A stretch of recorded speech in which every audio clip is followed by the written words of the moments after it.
We're live, everybody. Sorry about the delay. Just getting everybody on stage. Welcome to Tuesday Night Bully Talk.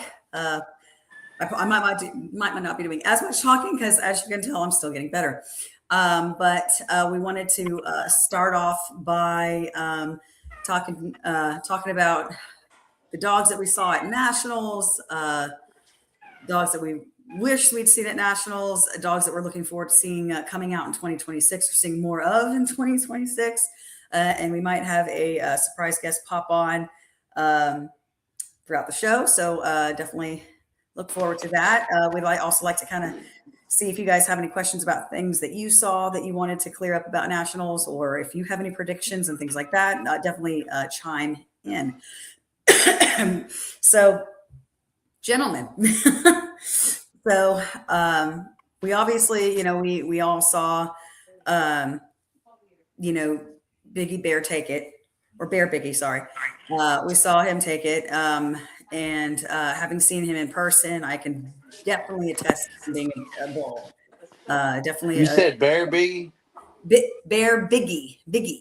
Big. I knew it was Biggie, but I didn't know it was Bear. Yeah. I didn't know it was Bear Biggie either. I just knew it was Biggie. Bear Biggie, yeah. Yeah, I just heard Biggie. That's the first I heard Bear. Yeah. I just named a pup Bear. Oh, I'm sure he'll earn it. I'm gonna let y'all see him too, just to get him on. Oh yeah, spoil us. Go ahead. He's in the green collar, all the way in the back. But, yeah.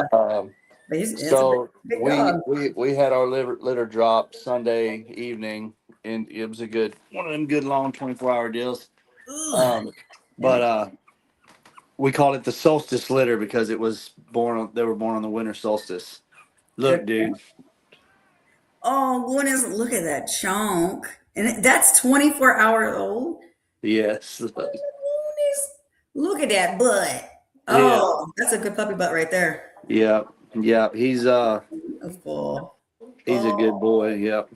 I wonder if those sable markings are going to stick. I know. I never see it that high up on the eyes like that. No, like right under the eyes. No. So I'm kind of hoping those stick around. That's beautiful. He's in the yellow. See out there.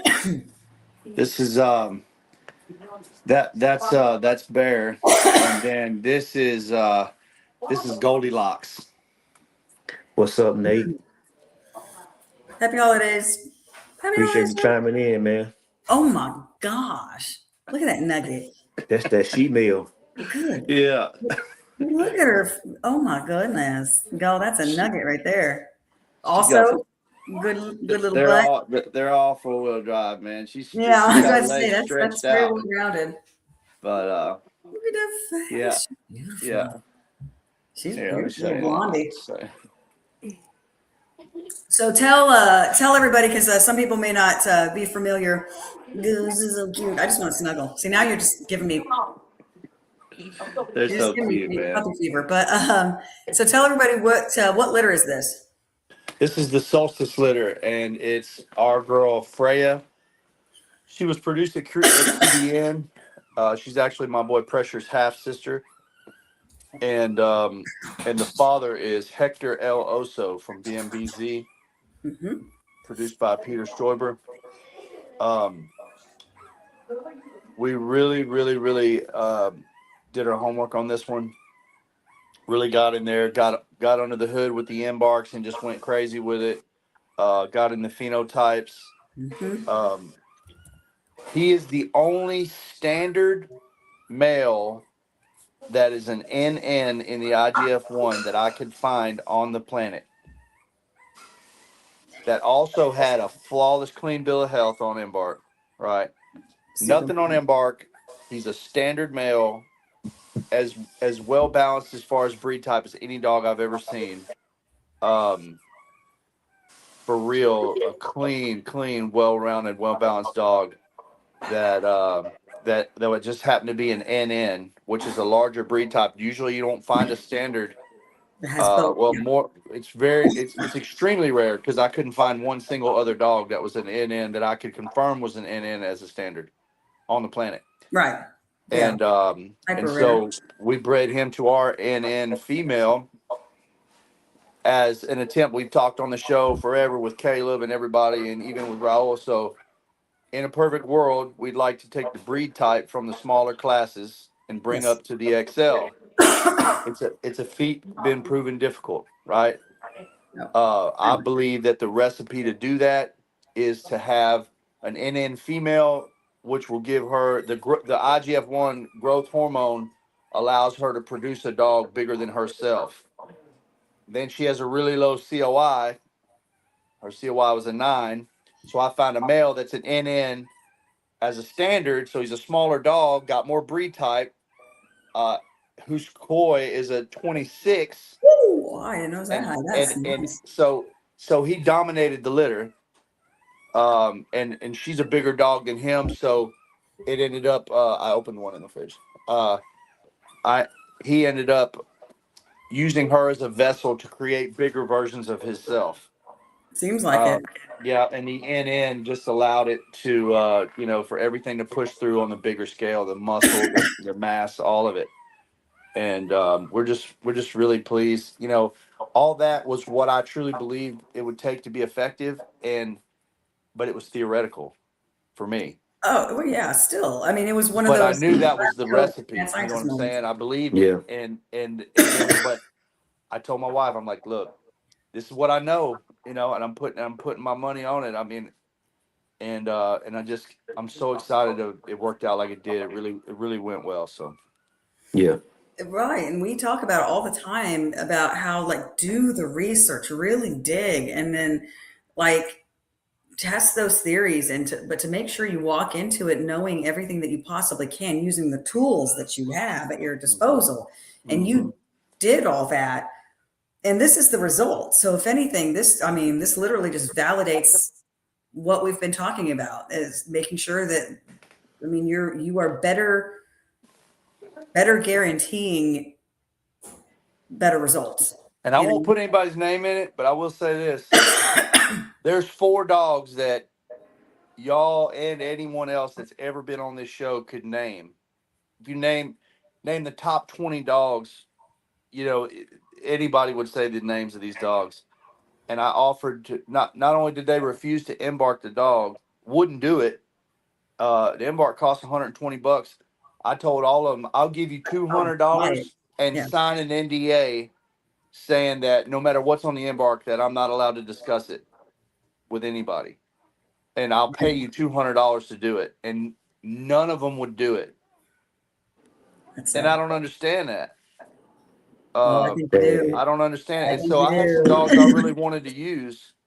That you know I stood firm on wanting that for this. You know what I mean? And Oh, yeah. it was tough to find.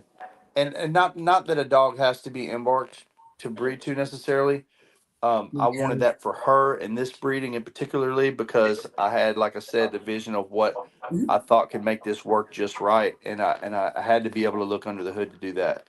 Yeah, Uh, absolutely. And there's a lot of breeders out there that they have generations of their dogs. Um, so embarking them, knowing that they're the ones that have been making them for generations, I can see where they don't really feel the need, unless they're mhm. trying to, like, outcross. I get it, but for the most part, they know what they already have. But in this instance, you knew what you what you needed, what you were lacking, right? Mhm. And what you needed, absolutely without fail, needed to bring in. And Yeah, I knew what would give me the highest probabilities. yeah, exactly. Yeah. And you use Yeah. the tools. You Mhm. did the legwork, you did the research, and now you have Holiday this. bullies, what's up, baby? Yes, Hello, but you know Noah. what? You know what though, man? Some people probably don't want to do the embark because of what they'll find. I think they might. And they done, went without it this long. Why open a can of worms now? Oh, Yeah. absolutely. With how many You pups on know? the like productions, out there in the universe, only to find out that your dog's got a problem now. Like, oh, I can Yeah. imagine. Well, let me just say this to anybody that's listening. I promise you discretion. I promise you privacy. If you need me to sign something, I will send it to me. If anybody wants to read their embark, they don't want it to be public. but they don't know how to read it. They don't know what's on it. Hit me up. I got you. Oh yeah. And I can attest to that because I've actually had him go through Adonis's embark because there were certain questions I had about like, well, what does this combination of this mean? And does this mean he's going to produce bigger dogs or, you know, looking at a COI and if that's unusual for the fact that he's sort of scatterbred. And I found out he's not actually as scatterbred as I initially thought, but, Right. but because of that. So it's like, so no, this, so Michael's your guy. Like if you, if you want a better understanding of what that embark's trying to tell you, all the big letters, little letters, and what they mean in combination with each other, he'll be able to give you that insight. I'll do it for free. Just hit me up. It ain't nothing, man. We can do it in 5 minutes. And because here's why I offer that. It's a tool that you will breed better when you have. Mm-hmm. It's you're checking more boxes. You know, you don't buy a car without popping the hood, right? So you can, but you'd be in better shape if you pop the hood, right? Right. So it's the same thing here. And the thing about Embark is there's a lot of things on there that you may see when you look at your Embark, and you're like hiding in the closet with a flashlight looking at your Embark, and you see this stuff come on, and you're like, no one can ever know about this. And you don't Yeah. If know only that. they knew. God. Yeah, you don't know that every American bully there is just about has mast cell tumor. This red flag that popped up on your Embark that's got you hiding it from the world is something that Doesn't even has affect never me. affected one single American bully, Yeah. but over 90% of them have that marker in their Yeah. DNA. Yeah, You absolutely. know, Yeah, and CDR4, same thing. It's never affected our breed. I mean, there's been talks about them removing it from the embark panel for our breed. just like CRD4 used to be, right? They already Yeah, removed that now. It's they not a did it. threat to our breed, but it used to be something people talked about. Oh, CRD4, you can't get 2 copies, blah, blah, blah. And now the people are like, yeah, it's nothing. Yeah, Uh, but the mast cell tumor is one of those things. And, there's other little variants. There's things there to take note of that will never be a threat to your dog if just the mom has it or just the dad has it. So all you have to do is make sure that who you breed your dog to doesn't have that copy of that same yes, gene, and it remains dormant. And then in that one generation, it's gone. yeah. And that just little things like that. It's better to know what you have, man, than not know what you've got. To me. Oh, I agree wholeheartedly. And again, this is this litter that you have is just proof that using those tools and really, really doing the research before Holiday making says that the commitment. community is in an uproar right now, talking about health testing the dogs. Hmm. Well, and then the ABKC putting forth that the premium pedigree. Like that, I'm telling you, like I that, Yeah. told Dave Wilson to his face, in my opinion, that was fucking genius. Excuse my uh-huh. language. No. Hey, look, if everybody go to that, it'll be some dogs that's gonna be left behind. All it Way does, behind. all it does is it leaves a dog behind where if they belong behind. And then the other Yep. thing it does is it raises the bar for breeders to say like, hey, most people are buying dogs online. Why am I going to buy a dog from somebody that refuses to embark and refuses to premium pedigree when this other guy charges $1,000 more and he's guaranteeing me he's got OFA, he's got premium pedigree, he's got embark, and so Cardiac. it's like, okay, I can pay $5,000 and take a shot in the dark, or I can pay $6,000 or whatever the price. My price might not be any different, or it might be $2,000 different. But the fact of the matter is, it's more of a sure thing Yeah. that you're looking at, and to me, it's worth it. I agree. Yeah, definitely. And just like you said, it's with Bruce, like it's going to leave the right ones behind. I think. I agree. And we have a dog, and Dave even mentioned this very specifically. In fact, not this last time we spoke with him, but the time prior to that, he was talking about how there are heart conditions that have Mhm. kind of run rampant with this breed, and Yep. Cardiac is a huge way to avoid continuing breeding that into the American bully and perpetuating an issue that will never resolve itself unless you breed it out. So it's not even just about structure, hip dysplasia, things like that, underbites, rye jaw. It's not even just about that. It's about the heart conditions, and like that I think is going to help start weeding people out. Mm-hmm. It is. It is, man. So good for them for doing It's that. just more tools in your arsenal, right? More things to look at something from more angles. To have more of the bases covered, more of the boxes checked. To me, um, yeah. So look, so Mike, let me ask you a question. So do you think ABKC will finally get to that point where you have to have that platinum pedigree? Here's what I think. I think that, and we talked about this with Dave a little bit. Nobody in the bully community likes to be told what to do, because our community is kind of free spirited people anyway. Even all the different types of people that are bully people, they're free spirited people, and nobody wants to be mandated. Right. But what will happen is you won't be able to level up with the competition around you Right. when they all have it and you don't. Yeah. It's kind of like saying, "Oh, I got them dogs over here." Well, do you show them? Well, no, I don't. I don't show them, but everybody will tell you, man, I got them dogs. I got them show quality dogs, but I ain't never showed one. And Yeah. it's like, But well, speaking so if of, you got the best dogs, but you ain't showed one, you got some people in the ring that would disagree with what you think absolutely. you got. You know what I'm Yeah. saying?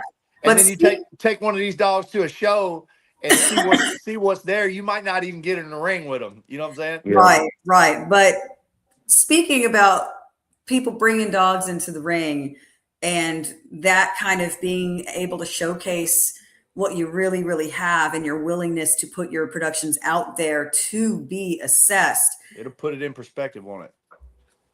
I give you Tim Sinclair. Hey, but look, let me say this for Timbo say something.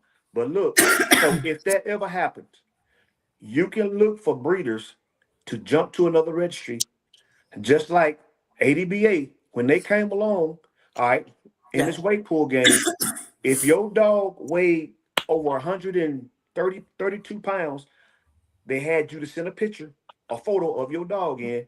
If he looked like he's bigger than what you say, they was gonna change the breed type to band dogs.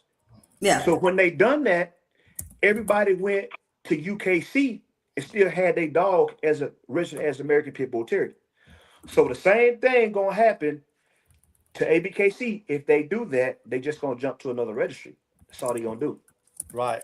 It can be. That's what I'm. That's Especially what the I'm saying. posturing. The plan is not to stipulate it. The plan is just saying like, hey, if you're trying to be an ethical breeder and do the best you can do, and you want to be you want to level up with your peers, well, that's what the people at the top of the food chain, that's how they're getting down. So you Yep. can either get on that level or get left behind, and that's the idea of it. It's like Yep. nobody's going to force you to do it, Yeah. but if all the best breeders are doing it, are you really on their level if you don't?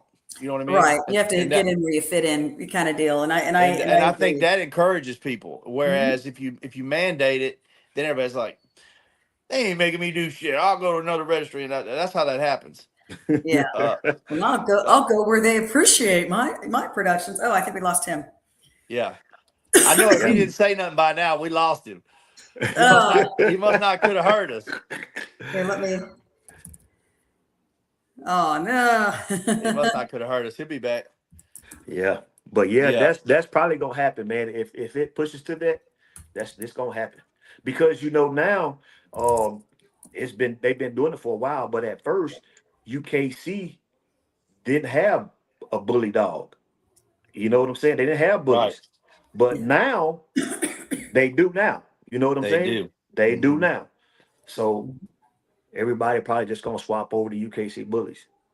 It's kind of crazy, but Well, but they again, and I have said this on multiple occasions, and while we all know that there's been some bad blood from between ABKC and UKC, especially from the beginning of like the beginning stages of the breed. The thing is being a true from the get-go all breed registry.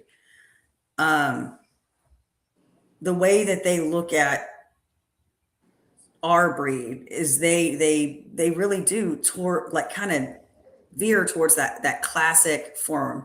And the reason why is because it's healthy, it has more function, and that's what they're trying to promote. And so if they have to go with dogs that are more of a classic build than a standard, they're going to do it because that's the dog that still has all the breed type. They don't care that the other dog is bigger. They don't care about that. They care which dog functions better and is more balanced and still has the breed type necessary to win. So it's like another reason why it's genius, right? Because all it's doing is cleaning that up on this side of the fence. It's like, and then if you're not mandating it, but it just becomes what people expect, then it just raises people's expectations. It raises the customer's expectation. They're like, man, I talked to 10 breeders. You're the only one that doesn't have premium pedigree. And it's like, oh, well, now I feel like I need to get my game up. And Dave said they're not going to mandate it. It's not that type of thing. Now they might, maybe one day they have like a certain caliber of grand champion class that you can only compete in if you have the premium pedigree for like the highest certification of dog. You know what I mean? Like a platinum grand champion or something that maybe it goes there one day, but who knows? Yeah. I mean, and again, it is still a young breed. We still look at this like, 20 years, that's a lot of time. It's like, yes, while it is a huge majority of the breeds that it would be competing with in all breed registries are 100 or more years old, so it's like, and it's a little bit different. It's, I mean, our development in our breed started at freaking barbecues and meet and greets. And it's like, it was open to the public from day one. It wasn't something that one breeder started to create and then kind of let other people breed their blood and then so on and so forth. It was open to the public from day one. So Amanda, I'd like to respond to this comment right here. I don't know what their name is there. If you want to take a shot at it, but it says the American Bully started from an American, created from America, but like the Brazilian breeders got more type now than the American Bully. Why is that? Type. I guess he's talking about breed type. No, well, I know, but breed type is specific to each individual breed. It is different. There are different breed types for each breed. Two separate breeds. Here's what I know, man. And this is not a shot at the Brazilian Bull. They're beautiful dogs, but they're their own breed. They're not the same breed as the American Bully. So it's a different dog, just the same as American Bully is different than a pit bull. Now, that being said, for best in show, you don't want to look at the stats in ABKC of the best of American Bullies against the best of Brazilian Bulls for best in show this year, because it ain't going like what you think. The Brazilian Bull did not mop the floor with the American Bully in 2025. No. Showed it. Now, they got some dogs you say like, whoa, look at that dog, right? But when it come to best of show, the American Bully took way more best in shows. I don't know the actual number, but I know it's not close.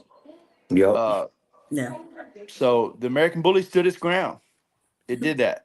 Although I will say I'm extremely impressed with how quick the Brazilian Bull was able to put that level of breed type together.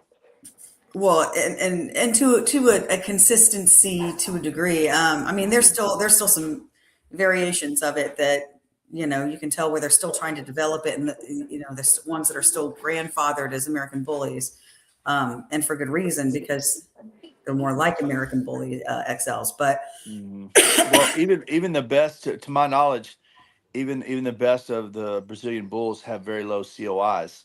Hey, excuse You know, yourself. because COI comes from line breeding, right? Mm-hmm. So Mhm. the breed hasn't been around long enough for it to get very high.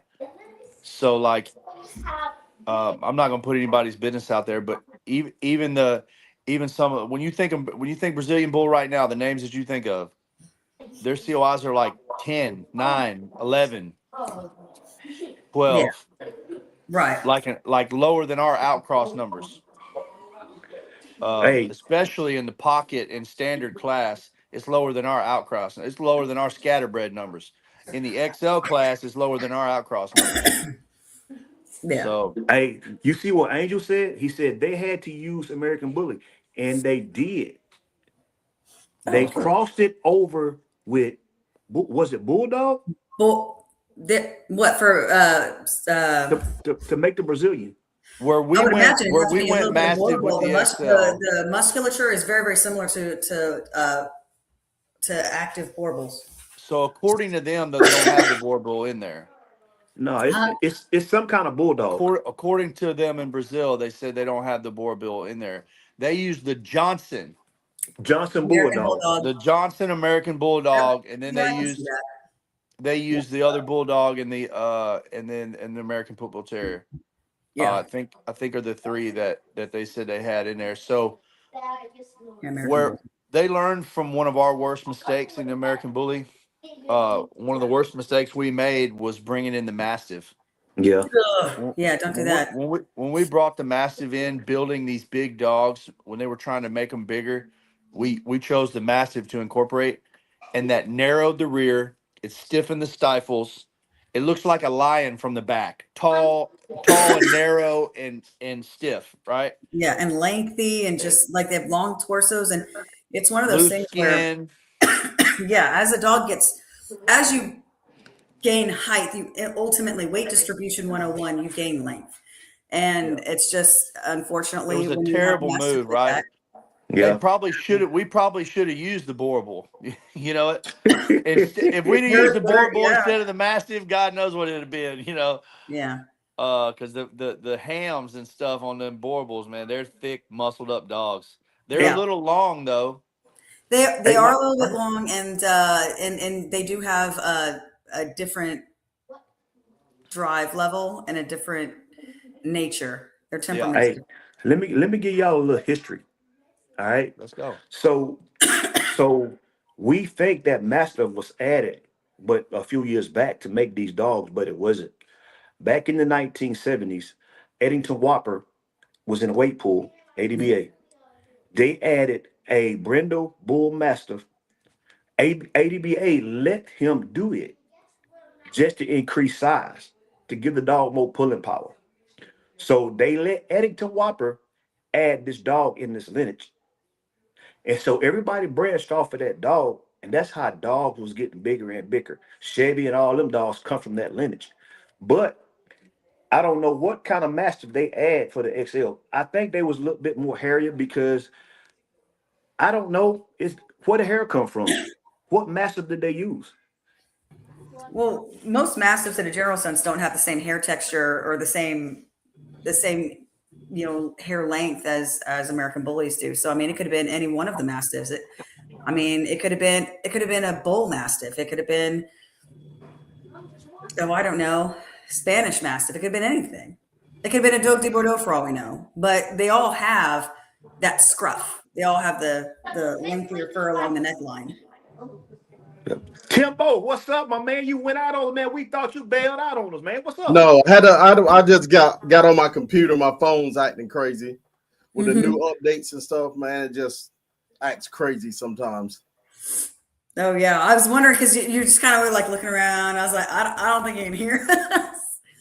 Yeah, I couldn't hear y'all. But yeah, man, I'm glad you're here. We were talking about initially. Michael's got a beautiful, beautiful brand new litter on the ground, and we were talking about the lengths he went through to make the right pairing to produce this litter, and and talking about how you're producing dogs to go to shows and to really, really showcase your stock and whatnot. And so I'm glad you're here because that was something that you're known for. And that's the thing about it. What he's doing is right. Like a lot of people they don't select the breed. You have to select breed in order to forward the breed. A lot of times, a lot of the new breeders, they don't really do their research and look at their female or look at their program and say, what am I lacking and what I need in my program to take it forward to the next level. So education is the key, but we don't educate people. Yeah. Even as I'm just saying, like we've gotten away from education. I know like when I came in over 20 years ago, education was a big thing. Like we used to go to a lot of kennels yards and actually see their whole programs and stuff because we didn't have the Blue app. You know what I'm saying? Yeah. So I have videos from 2000 where I went to the Remy Line's yard and we did videos and we did yard crashes, me and Anthony. Chris of Remy Line, because we bred the Rembrandt. And, even back then, people talk about micros now. In 2000, I forget, I think it was 2005, we had micros then, but they just didn't have nowhere to go. You know what I'm saying? So like we had a female named Nagasaki, it was off Rembrandt. She was 13 inches in 2007, 2008. Dang. Okay then. So we didn't call them micros, they were just little dogs. Yeah, at that point they were just under height. That's it. Yeah. Yeah. But we got to show her in like the Remy Line Kennel Club because they didn't have no height restrictions for pocket and stuff like that. So she was a Remy Line champion, and we had a couple of other Remy Line champion dogs. Because when we started out, we ran a whole lot of Remy Line blood, but it's hot though, you know. It comes with it. Even my XLs were Remy Line, and they were hot. So a lot of people don't know I bred XLs before too. So I can see that. Hey, I got a question for you, Timmy. I brought this up last week on the live. At the Nationals, the XL category. What I seen was the judge liked it, the more classic look on the XL. What you think about that? I think he took in all aspects of the XL. You know what I'm saying? So you have to pick from what you're given. A lot of people didn't come out that should have brought their dogs out. Thank you. That could have won. You know what I'm saying? But like I told Stephanie and Anthony, when I came back from Holland, I said, when y'all see this dog Biggie, he's gonna change y'all mind. I told him that 5 months ago. And even before National start, I said Biggie's gonna win Nationals. Mm-hmm. Everybody that asked me, even Dave Wilson, I said Biggie's gonna win Nationals. Because he's a complete dog. I'm not saying he's not lacking in some areas, you know what I'm saying, but he's a complete bull. He's got it. And and I went to Nationals. I wasn't even gonna show any dogs. I went to go enjoy, but some of my clients asked me, but I went to network and stud search. Yeah. Mm-hmm. That was my whole key. Mm-hmm. I wouldn't listen, me get back in the ring, I loved it. But I had brand new dogs, you know what I'm saying? Like the two dogs I handle, they never been in the ring. And to make it to you would the never last know. pull out, I mean, I was happy, you know what I'm saying? Yeah, you never would have known. You know what I'm that saying? Was good. I'm not gonna argue. And he even told me, he said he needed a little bit more, which I told the owner before we even went in the ring. I said he's got too much of a tuck. He needs a little bit. He needs about 5 to 10 more pounds. Little weight. Yeah, but that's the thing. You have to be honest with your clients and stuff like that too. Mm-hmm. I'm like I tell people, I love to go in the ring, but I'm going in there so I'm trying to reach the top. Right. I want to win. So yeah, if Yeah. I You know what don't I'm think your saying? dog's gonna And that's what. But And on the other side of that, I'm my own competition. I'm trying to Yeah. beat what I've accomplished before. Oh being yeah, being able to be absolutely. objective, I think, is one of the most powerful tools a breeder or a handler can have. You got to be able to know what you got and what you got to what you got to develop. See, Stephanie's not here right now. She's in Louisiana, so I'm home running the trophy plug and taking care of the dog and stuff. But she'll tell you, I am my dog's biggest. I'll pick them apart. She'll tell you. Hmm. I'm the same way.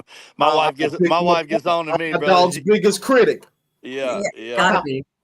That's like Kingsman. Kingsman is super bad, but he's just a little down in the pastures, and I don't like that, so I'm not gonna bring him out. That's just me. And again, that's your prerogative, and we were talking about that. Being willing to, or having the deck of cards to even take to the table. Like if you're going to bring the dogs out, make sure that they're dogs you can be proud of, that you can win with, because they have the type, the temperament, the performance, the endurance, like making sure that they check all those boxes before you even take them in there. Yeah. Because again, that's going to be a reflection, especially if they're your production, that's going to be like people are going to see that and think that, well, if they produce dogs like that, either yes, I definitely want in on that, or ew, why did you bring that in the ring? You know what I mean? Yes. See, but that's like me. I started over 4 years ago because I didn't have any dogs. I didn't have no American bullies 4 years ago. I just had a French bulldog, and it was just my PTSD dog.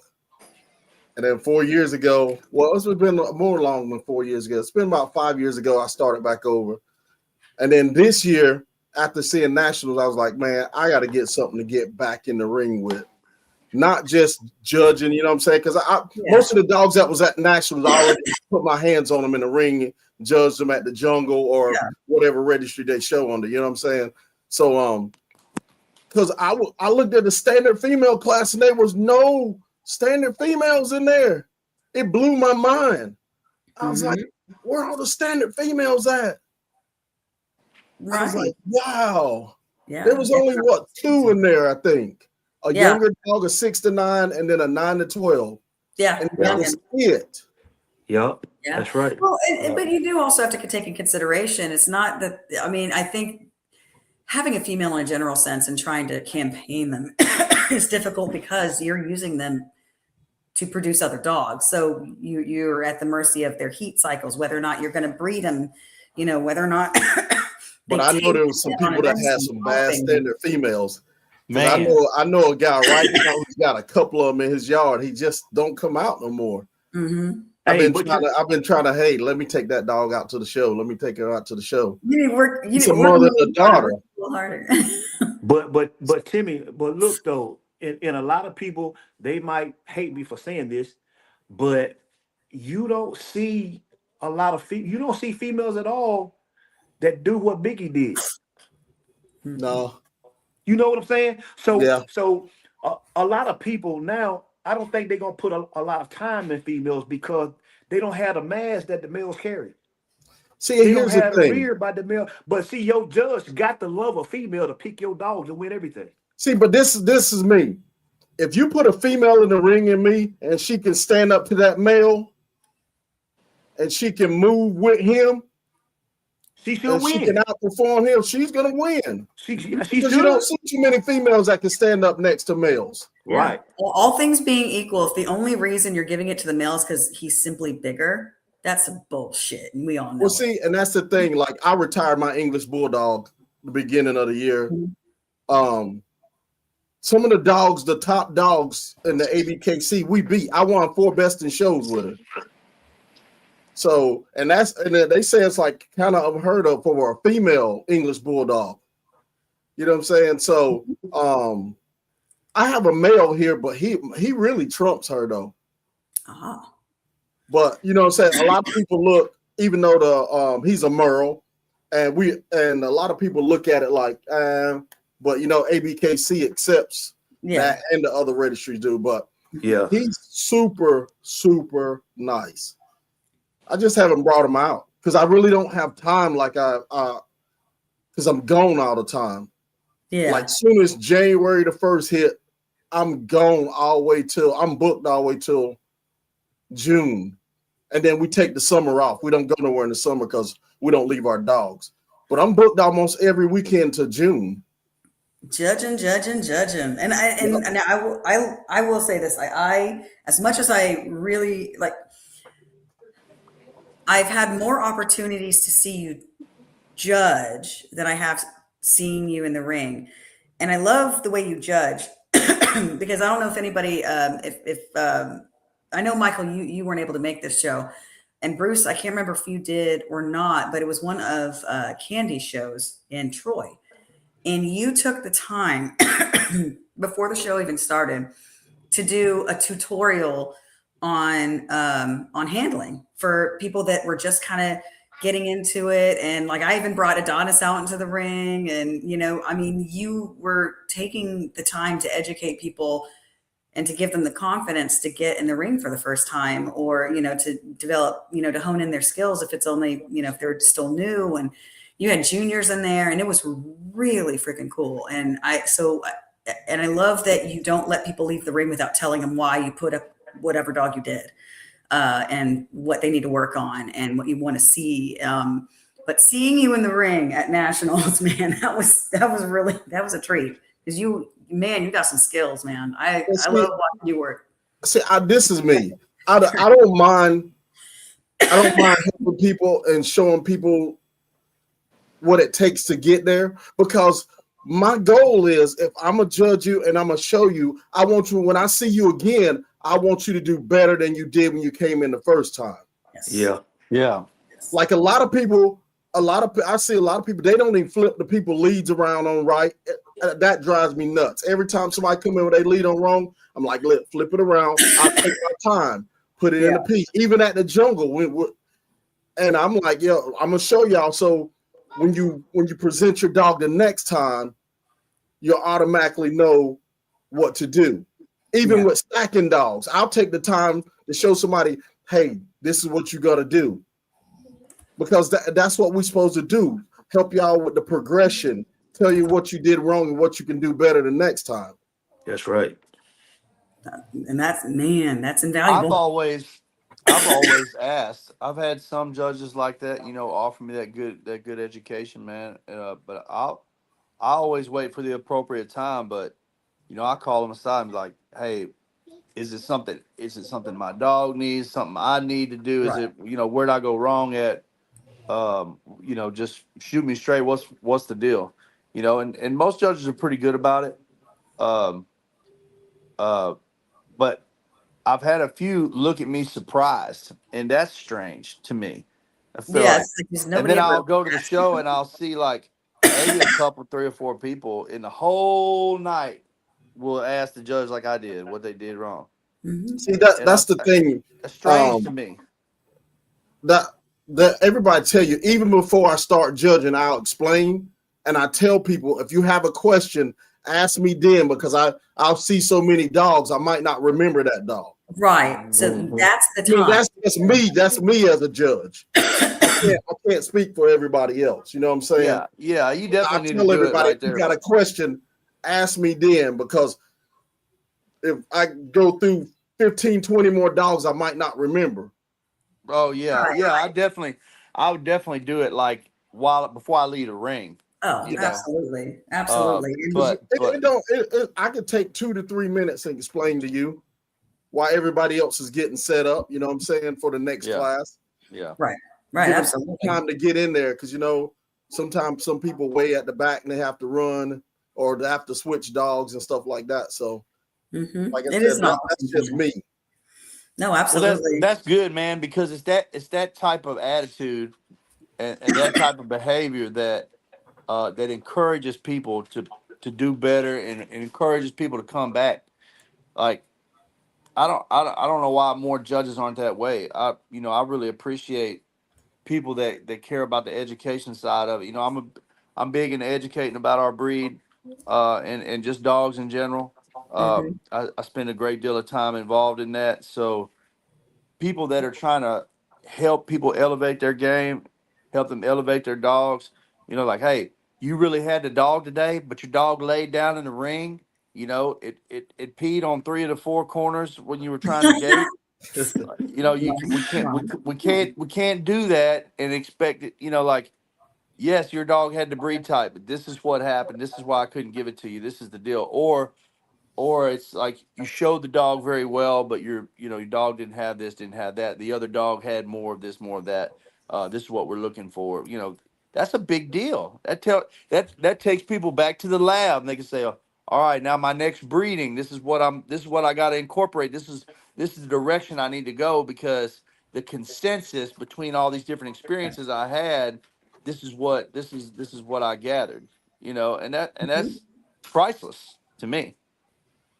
Oh, absolutely. And there are some judges that like won't even let you leave the ring until they tell you why they made the decision that they made.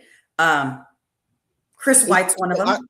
I tell everybody, Yep. It's totally different standing outside that ring than standing inside the ring. 100%. And then even at Nationals, Alex was pulling, before anybody would leave the ring. Like if he felt there was something you needed to know, either about you or your dog, he would personally walk up to you before you left the ring and let you know what his assessment is. And that's something that's, again, it's an invaluable thing. And I love the gumption that some judges have. And Tim, again, you're one of them. That's what's going to help advance the community. Yes. You know what I'm saying? It's going to advance all aspects of the community. People are going to go home and work on those things. And when they come back in the ring, they're going to give you a run for your money. Oh, I got second last time. I'm shooting for first this time. So everybody that you give, as Denzel says, I'm leaving with something. everybody you give feedback to, they're going to come back. You know what I'm saying? They're going to say, okay, this is what I'm going to go home. I'm going to work on this. And then I'm going to come back. You know what I'm saying? Absolutely. Yeah. Definitely. So when you were in the ring at Nationals, and these, you had said a minute ago that these were client dogs. So I know you say you're booked for a while as a judge, but I'm assuming that maybe you're kind of, because you look like you were really enjoying yourself out there in that ring. And you should have, because you were doing great. Showing dogs is my first love. Over 20 years ago is where I started at in the ring. You know what I'm saying? And I got thrown in the ring under Ron Ramos. Didn't know what was going on. And just gave me the dog and threw me in the ring. I was supposed to go down and back, and I went all the way around. You did the roundabout, huh? Oh, Ron no. took the time. Ron Ramos took the time, him and Rolando, and they stopped me. And they was like, yo, no, you're going to go down and back diagonal. Then we're going to send you around. I got a lot of respect for Ramos, man. You know, and Rolando too. I love those guys. They're genuine cats, genuine artists. Man, listen, I've known them. Like when I used to host ABKC shows, they're the ones that used to judge all my shows. Rolando and his wife, both of him and Earl's wife were pregnant. Oh wow! And it was, with their older daughters, they were pregnant, and they was the reps for my ABKC events. So that's been a long time ago, and it's been a friendship since then. And we used to go to all their shows in Georgia, and everything. You know what I'm saying? That's when Silver Dollar came around. I used to interview everybody as Silver Dollar started, and then he's kind of progressed to the Dollar family. And so, but that's where it all started from. You know what I'm saying? We used to interview people at the shows, their kennels, and they will come back home and load it up on MySpace. Because MySpace. Oh my God, MySpace. It's right here. So I still have all those videos and stuff. I believe that, and that's precious, man. Those have to be precious. Interviewed Derek Dennis, a lot of those guys. That's not around as ABKC judges. We were all handlers together. Me and Derek Dennis, we used to go head to head all the time in the ring with XLs and our classics and standards and stuff like that. But me, him, and Anthony will always be in the ring together. You see, like just like at Nationals, I'm gonna be first. I'm going right to being first in line because I want to set the bar. I'm gonna make y'all have to follow me. But people don't think like that. A lot of people want to come in last. I love going in first. Yeah. And me and Aunt, you see, we were fighting for first. I was like, get back. You two are hilarious. Like, okay, so there is a picture that was posted of you two next to each other exhibiting in the ring. And you mentioned there were words. Like, I am low-key dying to know what you two say to each other when you're in that, like, We just be joking because we enjoy it. I'm like, listen, I'm taking you down this time. You better get ready. You know what I'm saying? And it's been like that. It's been like that since we started. You know what I'm saying? That's how me and Caleb Weddle do. When It's been like that. I'm like, he's like, man, no, I'm taking you down. I'm like, all right, we're gonna see. You know what I'm saying? And it's always like that. Even at most of the Nationals, we've always come back together and we've shown.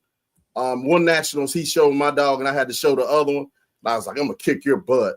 And we just running down the thing, laughing at each other. But it's been like that since we started because we started out handling dogs and we didn't charge nobody. So everybody that was at the show, we used to run the people tents, and they was just like, yo, you want to show our dog? So we would grab them and just show all the dogs. Damn. Even when we was in Elite Edge, we spent 7 years in Elite Edge. I remember that. We used to show all the Elite Edge dogs and stuff. The people that was in Elite Edge. It's freaking wild. So it's been that way forever. So. I mean, you've been a big part of like the history of this breed, right? Both you and Anthony. And so it was just fun to one, see you in the ring, two, see you in the ring with him, and three, sit there and try to decide what y'all were actually saying to each other. We just be joking. Like he'll look around and see something, he'll just start, and I just bust out laughing. And everybody was on the sideline like, what they laughing at? You know what I'm saying? I'm like, it's just what we do. You know what I'm saying? Yeah. And the cool thing about it is we get to work together so much now because he's the director of judges in Trinidad and Africa. So we're set. We go there, the Trinidad, and I'm a senior judge under him in Trinidad and Africa. So what we teach here in the United States with handling and the breeding stuff, we also do it there. He runs the breed clubs there because he's actually from Trinidad. So that's his home. His dad and parents are there. So when we go back, we go spend time. He goes spend time with his parents. We hang out with his dad and everything. So tell me, man, look, hey man, I don't remember seeing you. I used to come to the shows too, man. Actually, I was showing the UKC shows before ABKC started, and I remember all the Elite Edge. I don't remember all the people, but I just remember the group used to hang together all the time and have this. You know, they had this one area with the Elite Edge badge. You know, I mean, you know what I'm saying? The banner, so the big banner. Yeah. And I always, me and Dave talked about this, and I forget who started the Elite Edge board, but I learned so much stuff off of that board, man. It was so much information, dogs, pedigrees, the MSN, stuff like that, the MSN board. Huh? Yeah. The MSN board. Yeah, that's right. So then no blue app. It was just a board, and everybody posted up stuff. Yeah. There was no blue app where you did all that, and then you would have to call people on the phone and ask them about their dog, or you'll go see the dog, and they'll email you the pedigree because that was the only way you can get it. That's right. Yeah. So and the only way you could see the dogs, you had to go to the shows back then. Yeah. Because a lot of people didn't see them. And there wasn't that many shows. I remember when we started out, there was only one ABK. You only got one chance to win. There wasn't no 2 and 3 shows. You got one chance to do your dance, and that was it. Damn. And then it got up to 2 shows, and it was 2 shows for a long time. And then it was only in Georgia, wasn't it?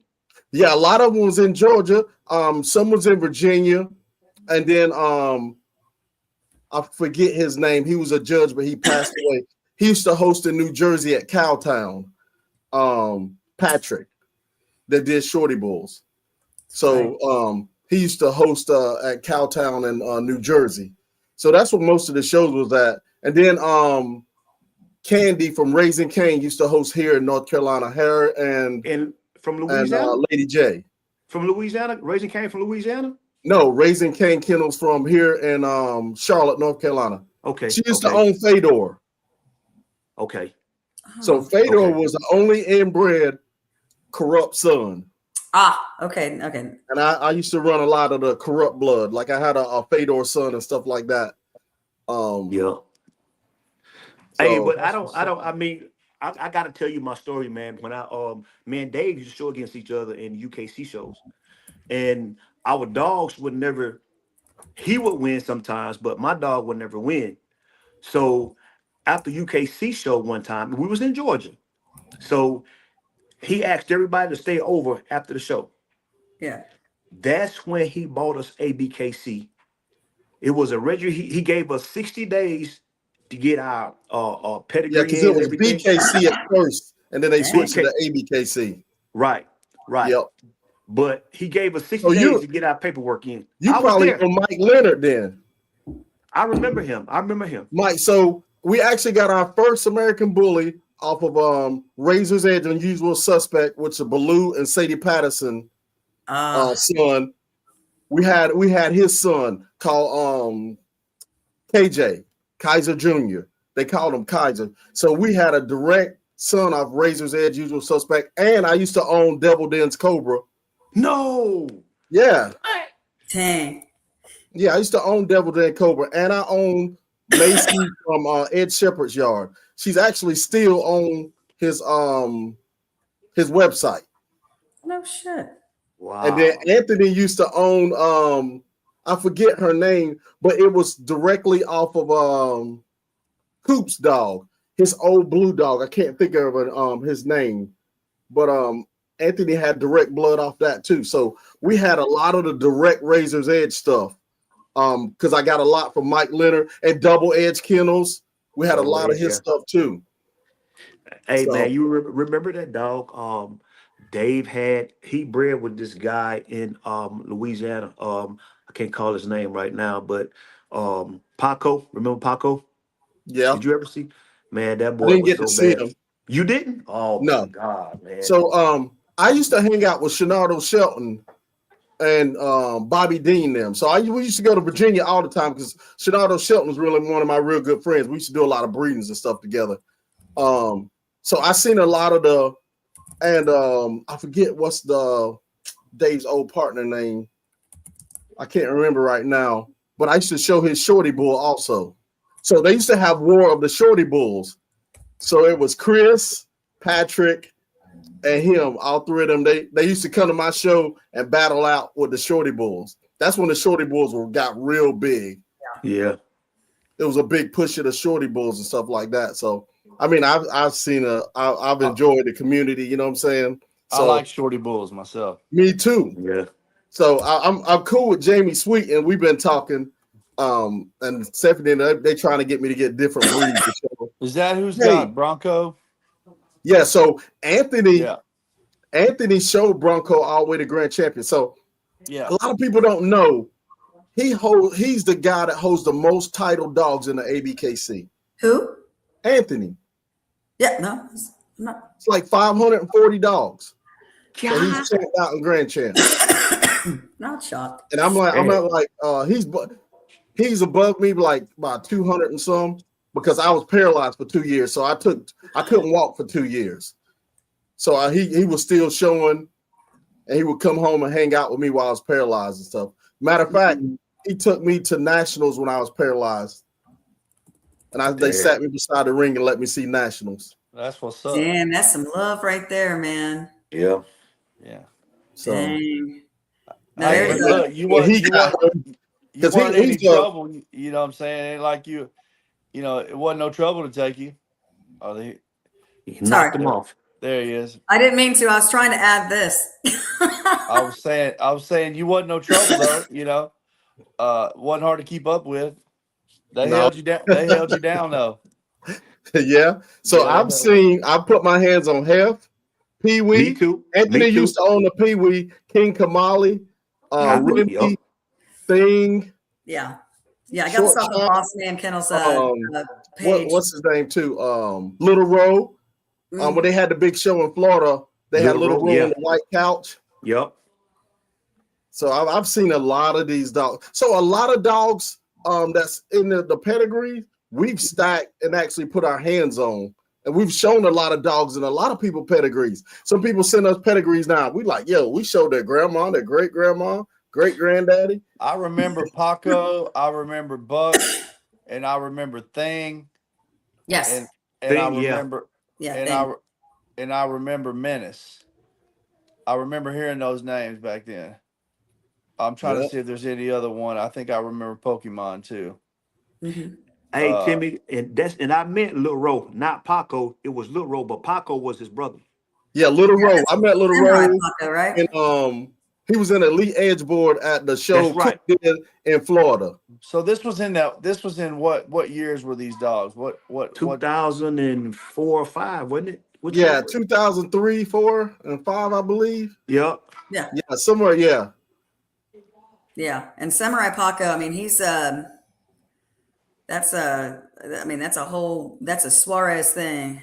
Yeah, that's my man. Suarez. Yeah, Hey, I used to Samurai work for him. Paco, Actually, I used to work for Marco with the BBCR. I used to judge for him. I judged BBCR Nationals.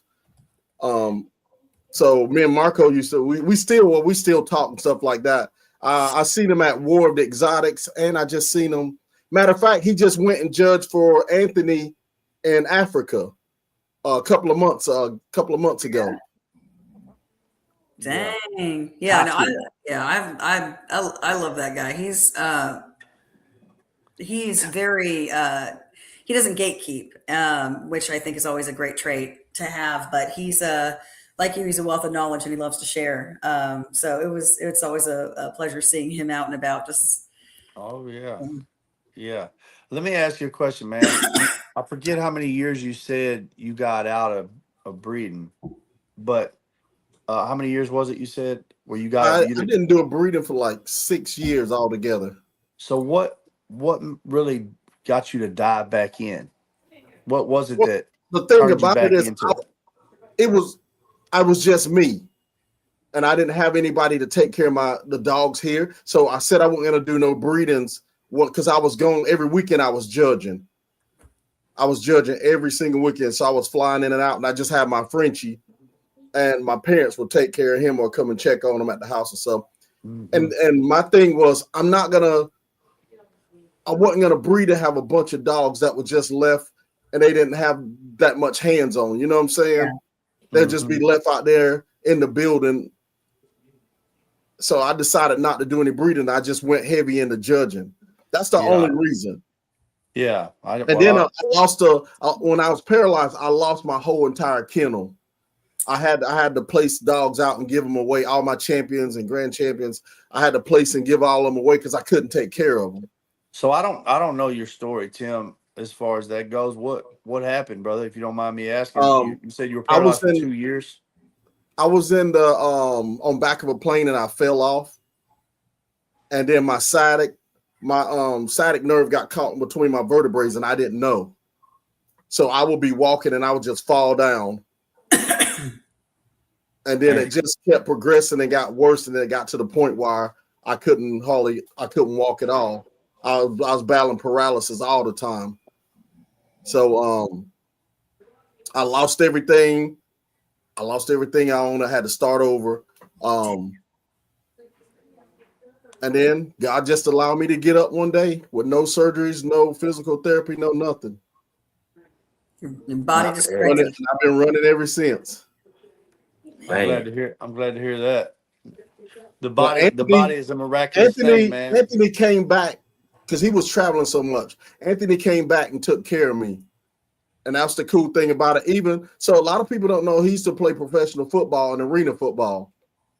And he got hurt. And I took care of him. So it's been back and forth, and we've just been like brother. He's like my brother. I was about to say that's probably the closest. So we've been together a long time. We started out together. We both had different kennels, then we came together and started straight to the top bullies. And we ran with it. We ran it straight to the top. We had Matter of fact, we had 37 of our own champions and grand champions on our yard. And the crazy thing about it is we started out with AM staffs. No, that's You know what I'm saying? Because we didn't. That's what bullies were back then. They was bigger. They were just bigger dogs. You know what I'm saying? Like we had an AM staff that weighed like 85 pounds, a male. Jesus. And then we had a female. She was a grand champion, Missy, that we got from Mike Leonard. And that's what we started with. And then we got into bullies. We started going through the community and meeting people, seeing dogs that we wanted to add to our program. So we got rid of the AM staffs. You know, we retired them and they got older and a lot of them passed away. And then we got heavy into the Remy line stuff. And then we went into the corrupt stuff, the pink champagne stuff. See, a lot of people don't know about that pink champagne blood. That used to go to monsters. I'm talking about. I heard about it. Dozer Daisy. We used to run Dozer Daisy on our yard.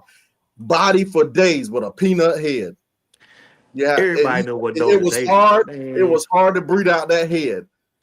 You would get the body, but you would get the little peanut head. Yeah, that was the thing about that blood. But it would throw body all day. I'm talking about big dogs. But they had every now and then you'll get some with the nice size head, but most of the females will have little peanut heads. yeah. But yeah, man, a lot. It was a lot. You know what I'm saying? But I enjoy it. That's like I tell everybody, man. When you get here, enjoy it. Enjoy the ride. Man, Yeah. life is short all the way around. Listen, that's me. I stay out of everybody's way now. I don't.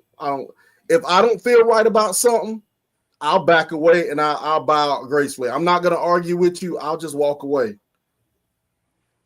If I don't agree with some stuff, and I'm like, people are like, oh, this, and this. No, Tim, just bow out gracefully. Anthony will tell you, Tim don't agree with something. He's not gonna argue with you. He's just gonna walk away. Yeah, you're silent. His Marine mentality. His Marine mentality don't work like that, and y'all don't want to push him in a corner. So I just walk away. You know what I'm saying? Because I'm not even supposed to be in here. I done been in so many wars, man. I served over 20 years in the Marine Corps. I don't seen so much stuff, lost friends. I don't have time for a lot of stuff. And you see, man, now I hit 50 and I got to wear glasses. I'll be 52 this year coming up. Man. You know what I'm saying? I'm an old man. So you don't move like it. I'll tell you that. I'm like Mike. Life is too short. It's too short. I tell Stephanie and them all the time, life is too short. I'm not gonna go back and forth with somebody. Hey, you win. I'm out. 2 plus 3 is 9. Sure. Lord bless you. Look at that. I'm not gonna do that. Yeah. It's just too short, man. It's, People get on this app and they argue, and I'm like, man, y'all arguing about nothing, man. When y'all could have called each other and talked it out. If a person could really understand, if anybody could just really understand how short this life is, it'd bring you to tears, man. No. Listen, I know. I almost died 3 years ago. It'd be gone before you know it. You know what I'm saying? I look in the mirror, man, and I just think like, golly, it seemed like just a flash. Life has gone by so fast. I know. And I heard something interesting. I may have shared with y'all before, but about how time flies and it goes by faster the older you get. You know, people say that, and it's true, right? It's true. And the science behind it is pretty cool. And I heard it, but apparently most people haven't. So what it is, if you're 5 years old, then 1 year is a fifth of your existence, right? And so it's a pretty large portion of your existence. Yeah. When you're 50, a year is a 50th of your existence. So it's fractionally, it's very small. Yeah. Yeah. So the older you get, the smaller a year becomes fractionally in your perspective. So that's how it works in the mind. That's why a year is the same amount of days every year of your life. Right. But the older you get, it becomes a shorter piece of All time. about perspective, man. Yeah. And that's what, like I tell people, 3 years ago, I almost died of COVID. I went from 265 pounds to like 150 pounds. Yeah. I look like Eddie Kane off the 5 Heartbeats. He was like, dang. Dang, You know what I'm shit. saying? I need me some help to knock about 100 pounds off me. I slept a week without waking up. Stephanie took care of me. I seen this is the crazy thing, and a lot of people probably won't believe me. I seen myself leaving my body. Anytime that anybody talks about like near-death experiences or anything along those lines, whatever they tell me they feel like they felt or feel like they sensed, I'm gonna believe it. Wanna know why? Because there's no way that we're gonna know unless it happens to us. And at that point, what you feel happened did. It's just, you know, it's like I had a glance and I looked back at me laying there, and Stephanie was sitting in the bed beside me. And then I got snatched back in. She'll tell you. She'll tell you all the experiences. It was man. I couldn't walk. I had to learn to walk again. She had to carry me around. And the crazy thing about it is, we as men, we don't want nobody to bother us. You know what I'm saying? Hey, leave me alone. You know what I'm saying? But man, she had to watch me and everything. Patient. I'm the worst patient because I don't want to let nobody help me. Our ego sets us up, and that's the same thing even with the dogs. Sometimes our ego gets in the way. Instead of us letting the dogs talk, we rather talk. Yep. My wife got me though. This is how she did me. She said, you be the first one to help somebody. And then when it comes time for somebody to help you, you don't even want to let them do it. But that is true. But most of the time, this is what I had to learn, and this is the greatest thing I ever learned in life. Never expect me out of nobody else. Yes, 100%. Because how I treat you don't mean you're gonna treat me like how I treat you. So you can't expect it. Yep. Be pleasantly surprised if it happens naturally, of course, but never. And the other saying, the guy says, "What he say? Never expect what you do. Never expect people to do what you do. Yeah, because you always go all out." Something like that. It's a saying like that. So if you got somebody that's helping you, never expect them to do what you do, because it's like that's the thing. Like with a trophy plug. Stephanie, we built this from the ground up. You know what I'm saying? Like, and I tell her all the time, I don't expect you out of me, because my dad bred this into me, the go, regardless. I run circles around my brothers, and they're 20 and 30, and I'm 51. They can't even keep up with me. Yeah.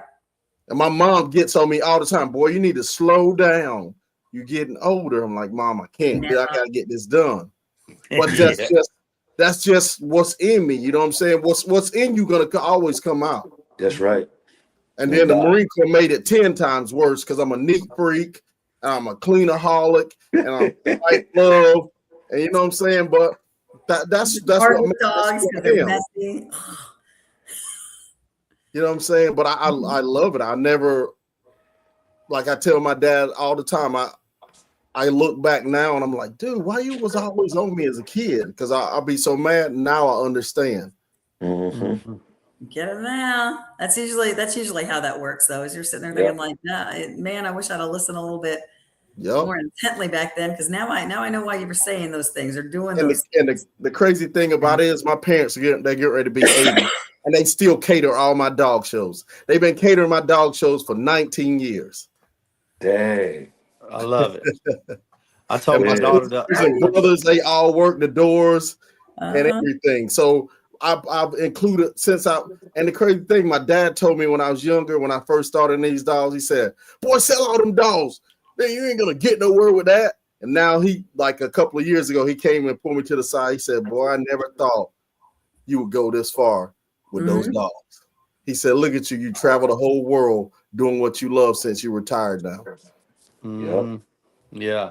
But you got to always believe in yourself, because everybody's not going to believe in you. Right. You've got to be not just your biggest critic, but also your biggest motivator. Yeah. You got to be your biggest fan.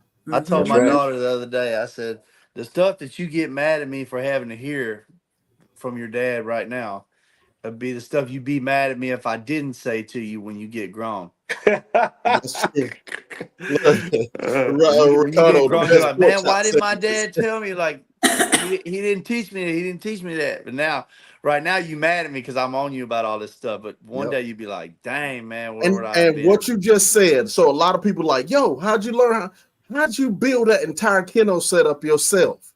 Which you did. Like my dad taught me when I Yeah. was 7 years old. My dad had me doing sheetrock, insulation, crawling under houses, doing Man. plumbing and stuff because that's what he did on his days off. He worked for a company driving forklift, but on his days off, he had Contract. his own little company. He did all the upgrades, and we upgraded our own house. So that's how I learned. And to this day, he comes over there and said, "Boy, I never thought you were listening." He said, "But now I see you was." I'm like, "Dad, how could I not be listening when you have me under the house all the time?" Because I'm stuck between 4 sisters. So I'm the male in between. I got 2 older sisters and 2 younger sisters. I'm in between them. And then I got 2 younger brothers. So I was the only boy for a long time. Yeah. So you know, I got drugged through there. Yeah. Dad had me everywhere. Boy, get over there and get that wrench. So I learned everything like that. Don't you hand your dad the wrong size wrench? Don't you do it, son? Don't you do it? Hands on is where it's at, man. So that hands-on training is where it's at. Yeah. and that's the same thing with dogs, that hands-on training. So everything goes around in a circle. It And does. a lot Man. of people don't understand that. It's Taylor just like Webb- genetics. Yes. This You can look at human genetics and you can look at the on dogs and stuff. So like I'm 2 classes. I did a whole year study of genetics with a geneticist when I was in college. So I'm 3 credits from being a vet tech, but I can't sit in class to finish. So my PTSD so bad. So I have to do the chemistry. You have to be in class for all of that and stuff. Oh, the gosh, chemistry, yeah. biology, and stuff like that. But we did a study on my program, and he was asking how I produced so many champions back then. And he did a whole study on my program, the phenotype. I wish I could find that. It's out there He somewhere. was saying that I had locked in the characteristics of the pheno and genotypes through the bloodlines that I was using. So you've reached that. And I was like, man, and then I had to give it all away. That's crazy. God. But you know what I'm saying? That's why I'm starting back now, because I understand. Yeah. So when I got into dogs, I wanted to be educated so that I would know what was going on. I can't stand if somebody worked me over because I don't know what I'm doing, right? Yeah. So I stayed quiet and just did my research for 2 years, right? I watched everything I could find. That's where I found Raul Fagundes at QBN Kennel on YouTube. Started fact checking his work, checking on like, man, dude's for real, right? Started learning a bunch of stuff. Started looking into some things with genetics and different things, and then so I felt like, you know what, I kind of know what I'm doing now, right? So I feel like I can hold my own with anybody that wants to talk about it. So that's really where I wanted to start at. So then I started going to shows, but I started picking the brains of people that some of the best breeders I could come in contact with, and I realized, like, it took me back, Luke, and I was like, It's a lot. yeah, I learned I really buckled down for 2 years so that I could keep up. See, but a lot of people don't go that deep. And then when I did that just to catch myself up to par, and so I thought, I when I went to talking to these people at shows, I realized, like, I came home and told my wife, I said, I just talked to some of the best breeders that there is, and I said, I don't know how else to say it, but I feel like they haven't gone down these roads I've been down. They haven't learned this stuff. They go. A lot of people don't go down that. So this the thing about it. So now I feel like I had edge. really just trying to catch up. I had gave myself an edge. It takes a lot to go down that rabbit hole to learn all of that. It does. And some people don't have time. Yeah. Because outside of dogs, people have regular life and jobs and stuff. Not everybody just sit home and breed dogs. It's like I tell everybody, I haven't done a breeding in 4 years. Yeah. I don't even sell dogs. You know what I'm saying? I'm retired twice. You know what I'm saying? So I don't sell dogs. Right. I just still got all my dogs. I got 16 dogs out there. I just got dogs because I love them. Right. And I pull them out. I play with them. I train them. Some of them are. So most of our retired dogs, a lot of people get rid of their older dogs. We got like 6 old dogs that we'll never get rid of. Mm-hmm. Like Bruno Mars. Bruno's getting ready to be 12 or 13. I can't remember. And he runs like a man. We just bred him not too long ago, and he had 13 puppies at 12 years old. You meant it. That's Lois. The puppy that Lois posted up that they were co-owning out. That's a Bruno son. Lois and Joe. The one they posted up a couple of months ago. That's a Bruno Mars son. Yeah. So he's still, and he's old school. Mm-hmm. So, like, my whole program now is off of Chumley and Bruno, which Chumley was a cheeseburger son, which is a Dax son. So we got Dax up close like that. Right. Because where Stephanie's at right now, at Texarkana, her uncle has pastures of dogs. Listen, guys, when I say he has pastures of dogs, when I went there, it blew my mind.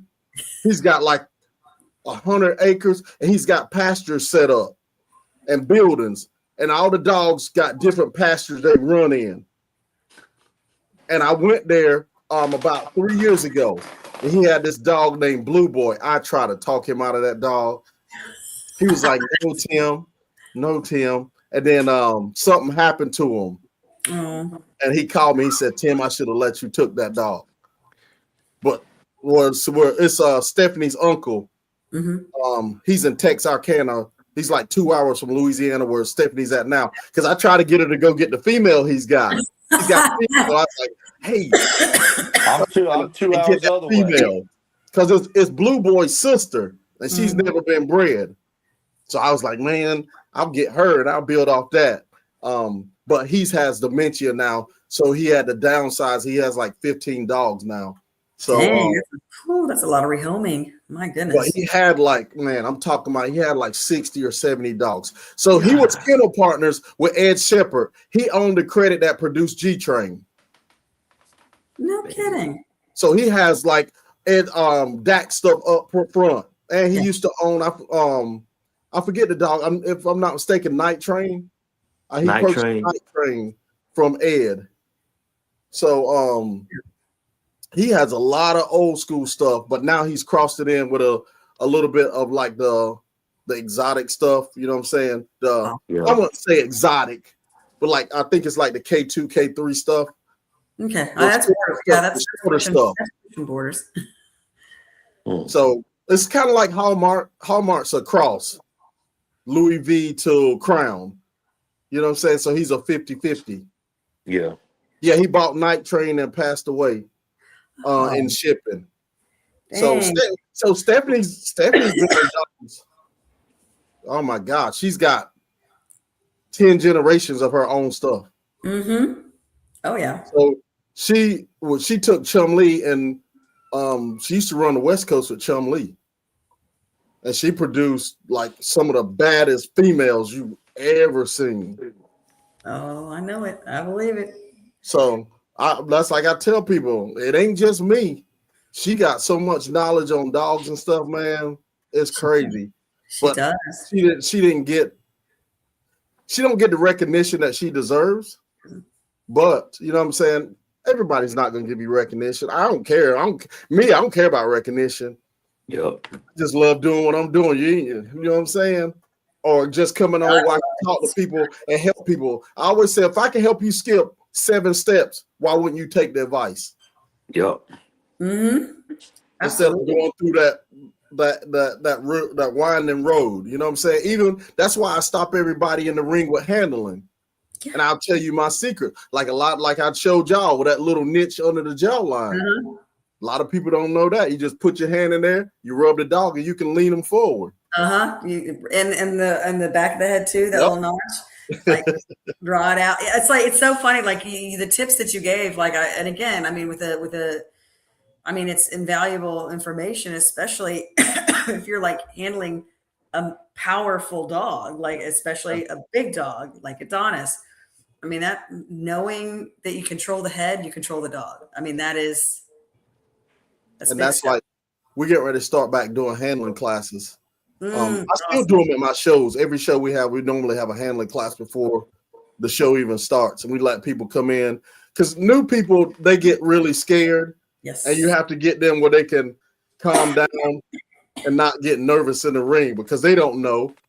And that's the cool thing about it. As me being a judge, I can help them through it their first time, so when they come back, they're not as nervous. I'm like, listen, go out. Like if you go down, you sidewind. Okay, come back.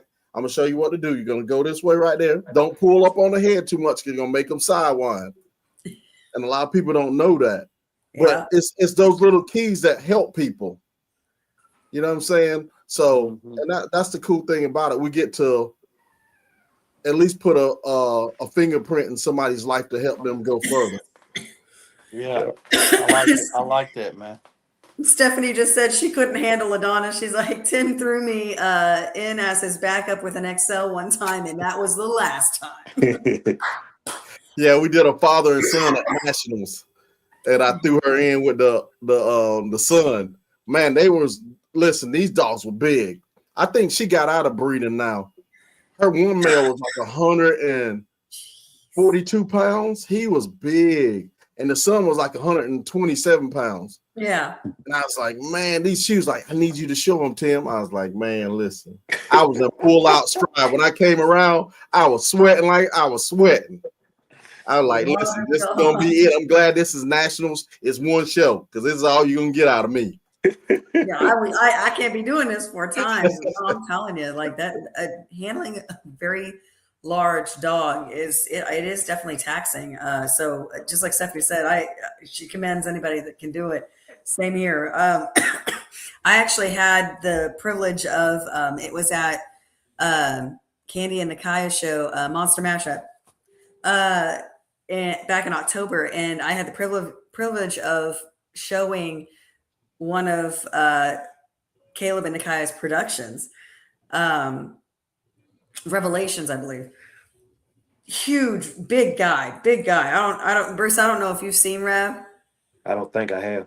Holy God in heaven. Matt Gibbs' mom owns him, and he is just this big hoss of a dog. And that was even after he lost some weight because they had some dietary, like they'd shifted his diet around and everything like that. And so he'd actually lost some weight and he was gaining it back. So he wasn't even at his full peak weight. And that was just so much dog to handle in the ring. And I mean, we did it, but I'm telling you, I hurt in places I forgot there were muscles the next day. Like I was hurting everywhere. My pain had aches. You know what I'm saying? That's me. Hey, Anthony, like, we're going to show about $4 or $5. I'm like, no, Anthony, you're going to show about 4. I'm good for 2, and I'm tapping out. You're like, I want to live. I want to survive this day. Jesus. Because we used to, man, this is no story. Me and Anthony used to show 10 to 15 dogs every show. On an average, 10 to 15 dogs. Mm-hmm. We being my heart against each do it, other. My back won't let me do it. Right? My heart's in it, but my body's like doing at Nationals. We're being there with best male, best female, talking junk to each other. Or we get the best in breed. I mean, best in show. Each one of us in best in show. We looking down the aisle at each other like, I'm about to take you down. But that's just how we are. We have everybody in there laughing and stuff. So we used to be in the ring with Errol, all of them, most of the ABKC just judges now, they used to show with us. So we'll be in there talking junk to them and everything. And Rolando would be on the sideline, or he was a judge. He'd be laughing at us and stuff. I'm like, I'm about to take y'all down. But it's a lot. And that's why the cool thing, I told him I want to get back into it. Like I talked to David Nash. He's like, you going to come back to the show? I was like, yeah, Dave, I'm going to come back. Because it's been a while, you know what I'm saying? And what you love is in you, and you have to do it. Yes. Yeah. Or you see somebody in there messing up, you're like, come on, get it right, come on. Deep down, you're just like, I know you got this. It's like the guy that won Standard Mail. Yeah. As soon as he came out, because he's one of our friends, I said, hey, You're touching that dog way too much. Don't touch him that much. He went right in the next time, and he won best standard at nationals. He said, Tim, I said, man, I told you, stop touching that dog so much because every time you touch him, he's going to readjust himself. You're going to have to go over him again. Yep. Let him roll into it and then make minor adjustments and just let it happen. And that's what messes up a lot of people on showing. They get nervous and they keep adjusting and adjusting, and you mess the dog up when the judge is coming around to see from the back. You still adjusting what he's trying to see when you're supposed to step to the side and let him see. Yeah. But he can't see real good. He's going to move to the next dog. Yeah, because you're still fidgeting and adjusting him. Yep. Say, hit him that one time, put that head up, and let him roll. Mm-hmm. And then once the judge walk away, you can adjust him again. Mm-hmm. And that's why that's what I like with the one that judged nationals when he made you come back and free stack because you can't hide nothing. Mm-hmm. I like that. That was what 2020. I seen him do that in 2023. He did it at nationals this year. Yeah. No, Alex. Alex made us come back. He said, when you come back, don't touch that dog. Yeah, Alex Ferreira. Mm-hmm. Well, yeah, Alex, like, and he actually, he was on our show last year, and he will tell you, he's like, I want to see what you're trying to hide. Like, I want to see the movement because everything comes out in the movement. Yep. Everything. Yep. As soon as they take that first step. See how your dog naturally stands, naturally exists, because you can't hide much in that either. You know what I mean? So yeah, him making people just kind of roll into free I seen a lot of nice dogs at nationals this year, but some of the ones that should have been in the ring, they didn't get in the ring. They just did the fun show. Yeah, there was definitely some dogs. There was something I was telling them. I was like, man, why you didn't put that dog in the ring? They was like, I don't know, Tim. I'm like, what? How do you not know? Peter Storber said Tim and Anthony both go above and beyond, making newbies comfortable in the ring. True dog. What's going on, Pete? Yeah. Hey, somebody else does call you Pete. Pete. I told him today, I said, I don't know who else calls you Pete, but I ain't never called him nothing else. We talked when he showed under me in Louisiana not too long ago. I think it was earlier this year. Tim, I got some puppies in front of me right now, and the sire is off of Peter's yard. Oh yeah, Pete got some nice stuff. He sent me a lot. He sent me a lot of stuff, pictures and stuff. Yeah, his boy Hector is the sire in my litter right here. So a lot of people ask me, they like, why you don't talk to us at shows, or why you don't like our stuff? But then I tell everybody, it's not that. I don't want nobody to say, hey, you were talking to them or you were liking all their stuff on Facebook, so that's why they won. So I see everything. Yeah, I don't like anything because I don't want to get in that category of, hey, you talk to them all the time, so that's why they winning all the time. Right. No, the best dog that fits the closest to the standard is what's going to win on them. You never know what dog's going to win because you never know what dog's going to show that day. Right. 100%. And that's and I totally understand that. And that's been a very very common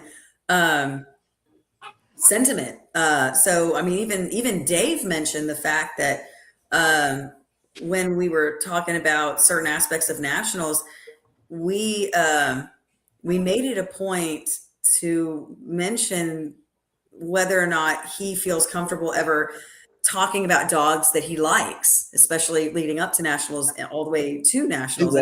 And he says he's like, no, absolutely not. He's just like, and the reason why is because people will get in their brain that if I like the dog, and heaven forbid it's because I just so happen to like good dogs, that dog wins, it's because I picked it 100%. Just like all four of us on here, we're all not going to like the same dog. Each one of us.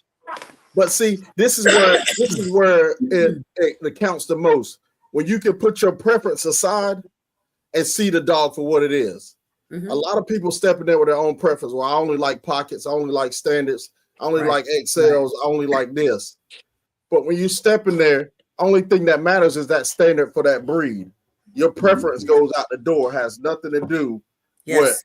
with which one should win. Yeah, Yeah. absolutely. With the breed, I love English bulldogs. I love English bulldogs. You know what I'm saying? I fell in love with Frenchies, but that don't mean they're gonna win. You're gonna have to bring me a nice Frenchie and a nice English bulldog in order to win. Yeah, absolutely. Well, and a good example of this as well is Joaquin. He judged nationals just the other year, and if you saw the dogs that he produces compared to the dogs he was putting up, he was absolutely objective. Like And that's his what it's supposed to preferences be. were completely Listen. out the window. He was looking at the dogs in front of him, judging them against their respective standards. And I'm telling you, like, I loved all of his picks.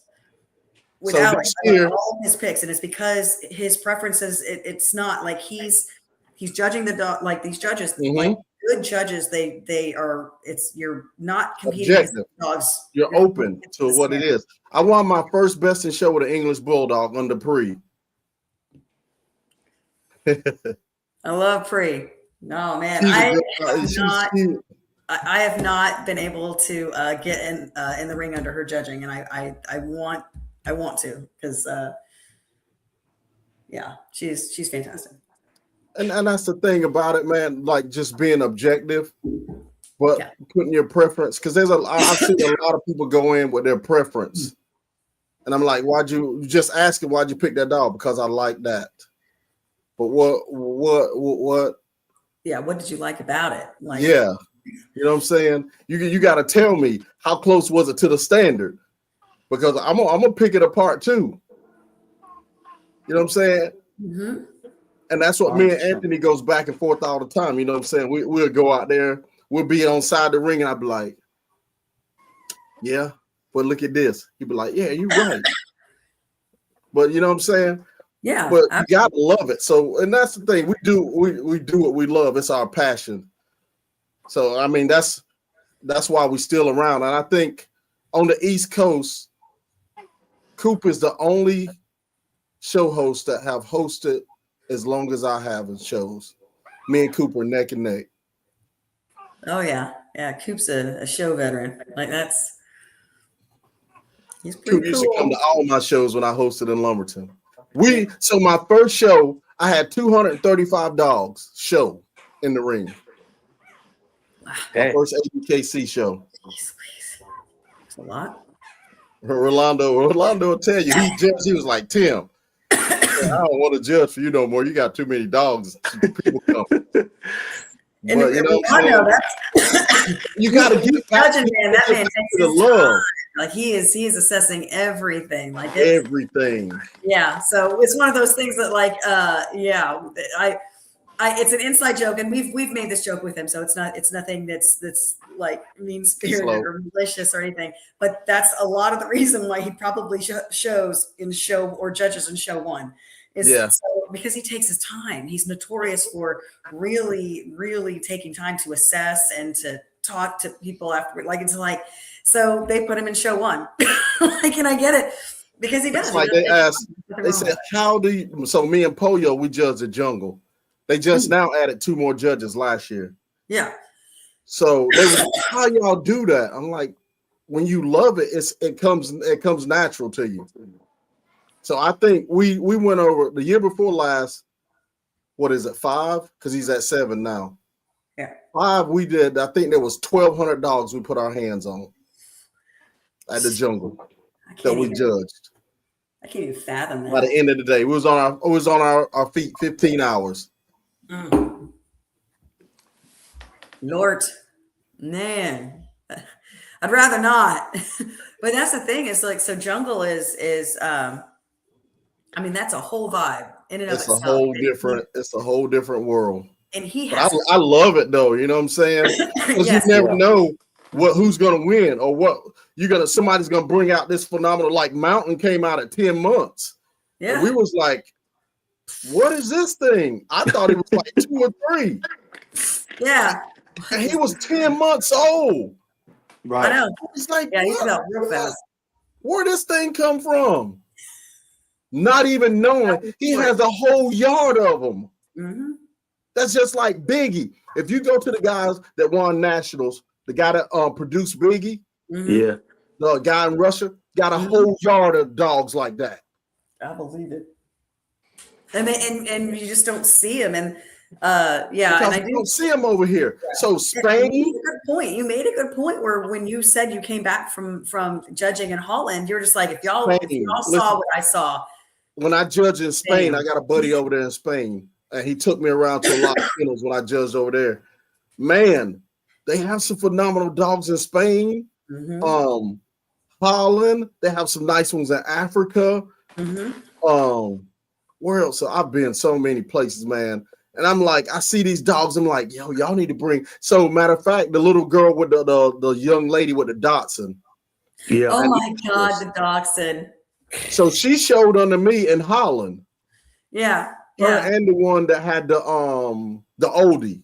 All of them are a whole crew. And the older lady, she's been breeding French Bulldogs like 30 years. All of them have shown under me in Holland this year, a couple of months back when I went to Holland. And I didn't even know they were going to show up at Nationals. And I see them.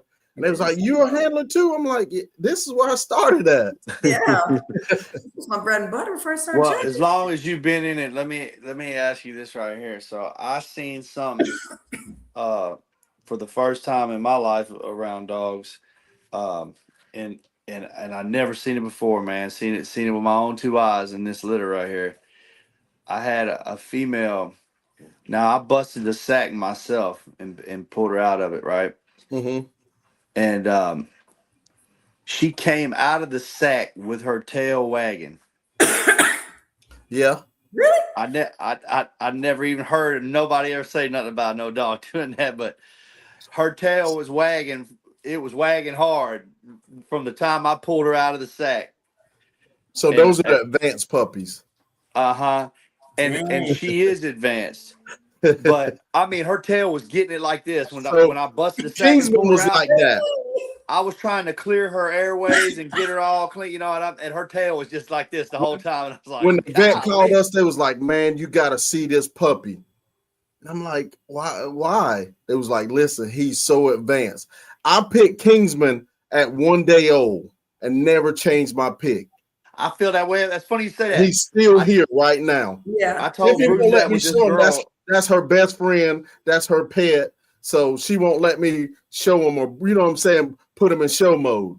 She's like, "You're not gonna break my dog, break his spirit, and put him in show mode." So he's just her pet. She loves on him, and he's out with me when I'm rebuilding the building and stuff. You know what I'm saying? But I picked him at 1 day old. I can go back where I'm sitting on my step, and I got him in my hands at 1 day old, and I named him. I can tell you right now, I picked this dog right off the bat, man. I called Bruce. I said, "Man, I know this puppy just born, but and the whole litter looks really, really good, man." The consistency. Me and Peter Stolber were talking about it this morning. Yeah. But so this female, I'm breeding she's now. Different. Master Poe daughter to Kill Shot. And I love Poe. How'd that go? It's coming up. Oh, okay. I love Poe, man. That's a good looking dog, man. I got a Master Poe daughter. The one that I'll be posting. Mercedes, the Merwin. I'm breeding her to Kill Shot. I told Stephanie's like, I'm keeping the whole litter. I don't care what she say. That's why I'm out there expanding the building now. Is that what that was? You're just building for this whole litter? I took it from 12 feet to 18 feet. So they got 16 feet runs in and out. And then I added 6 more kennels. So altogether it is 175 by 45. So you can keep at least 6 from this litter.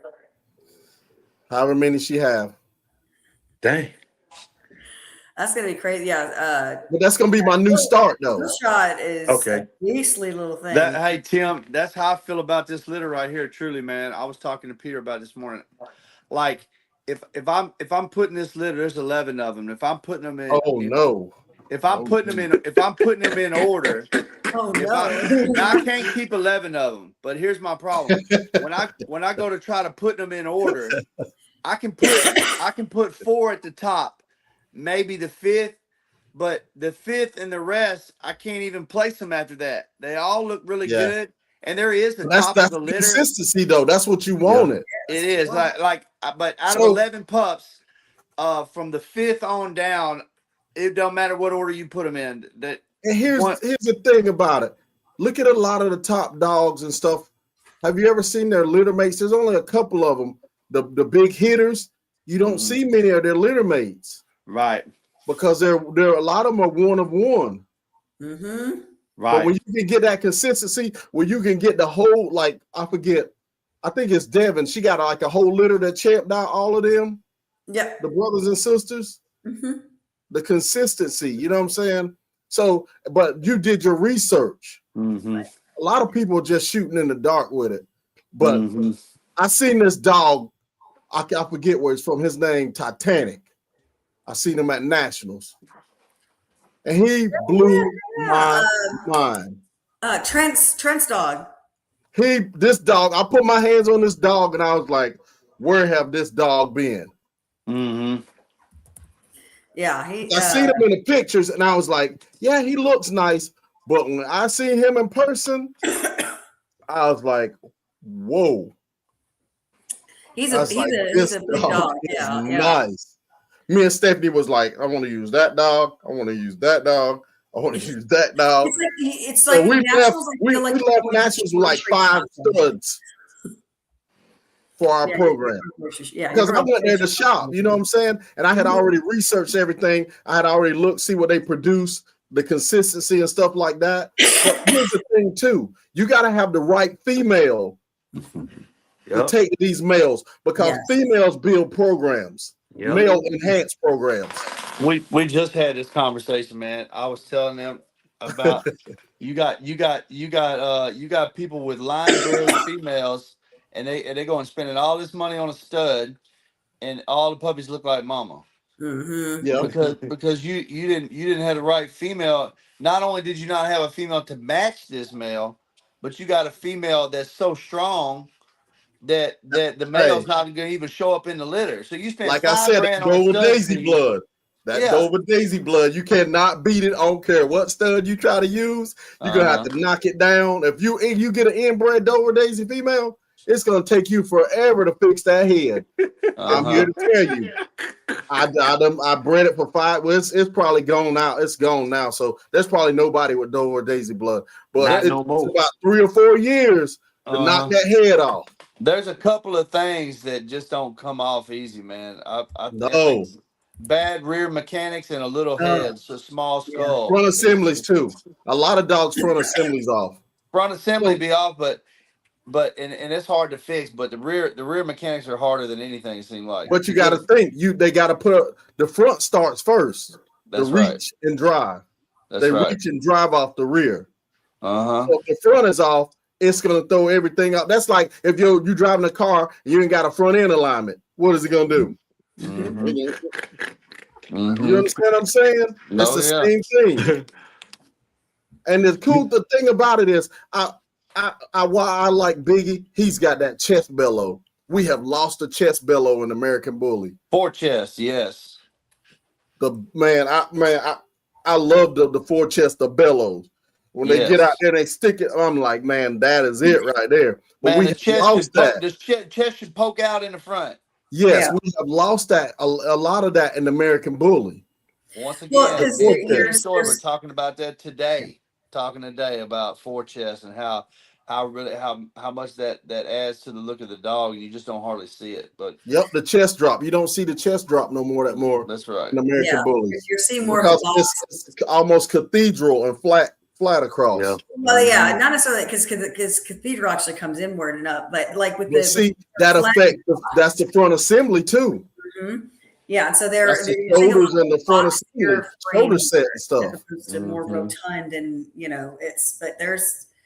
so like you have like my other buddy, like Hangman, or Notch, or like they have that boxed out front. Yeah, it's flat and then and it's it's a good look. I personally I enjoy that look, but you're right when it comes to dogs like Biggie. his chest is a very, very dominant feature for him. Yeah. And it His stuck muscle out. structure It was stood really out. good, man. Yeah. Very, And very Pete's right. You can't have correct forechest without correct upper arms. And That's that's it. and a lot of people, I try to tell a lot of people, they like, well, what's wrong? I'm like, dog automatically gonna have a high rear because it has short upper forearms. In the pocket class, this is a big problem. It's a big problem, man. You see a lot of these dogs, hell, they are high reared, but it's not that they're high reared. It's their that short they're upper forearms. short upper Short arm forearms. is the problem. Yeah. 100%. Yep. It's like dwarfism. I mean, it Dwarfism. does Dwarfism But it's is a lot. But you notice if you look at the feet, a lot of dwarfism is coming out now. And I've seen a whole lot of American Bully with wide jaws, and people don't even know what they are. Yeah, they can't. They can't. The dog has a wide jaw. They're like, what is slight that? undershot and a wry jaw, an actual wry jaw. I mean, Yeah.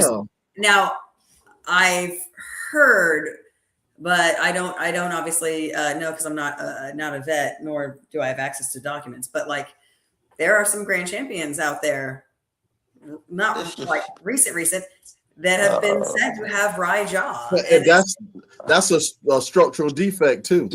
Tim, I'm gonna tell you something, man. Life is a trip, brother. You hear me?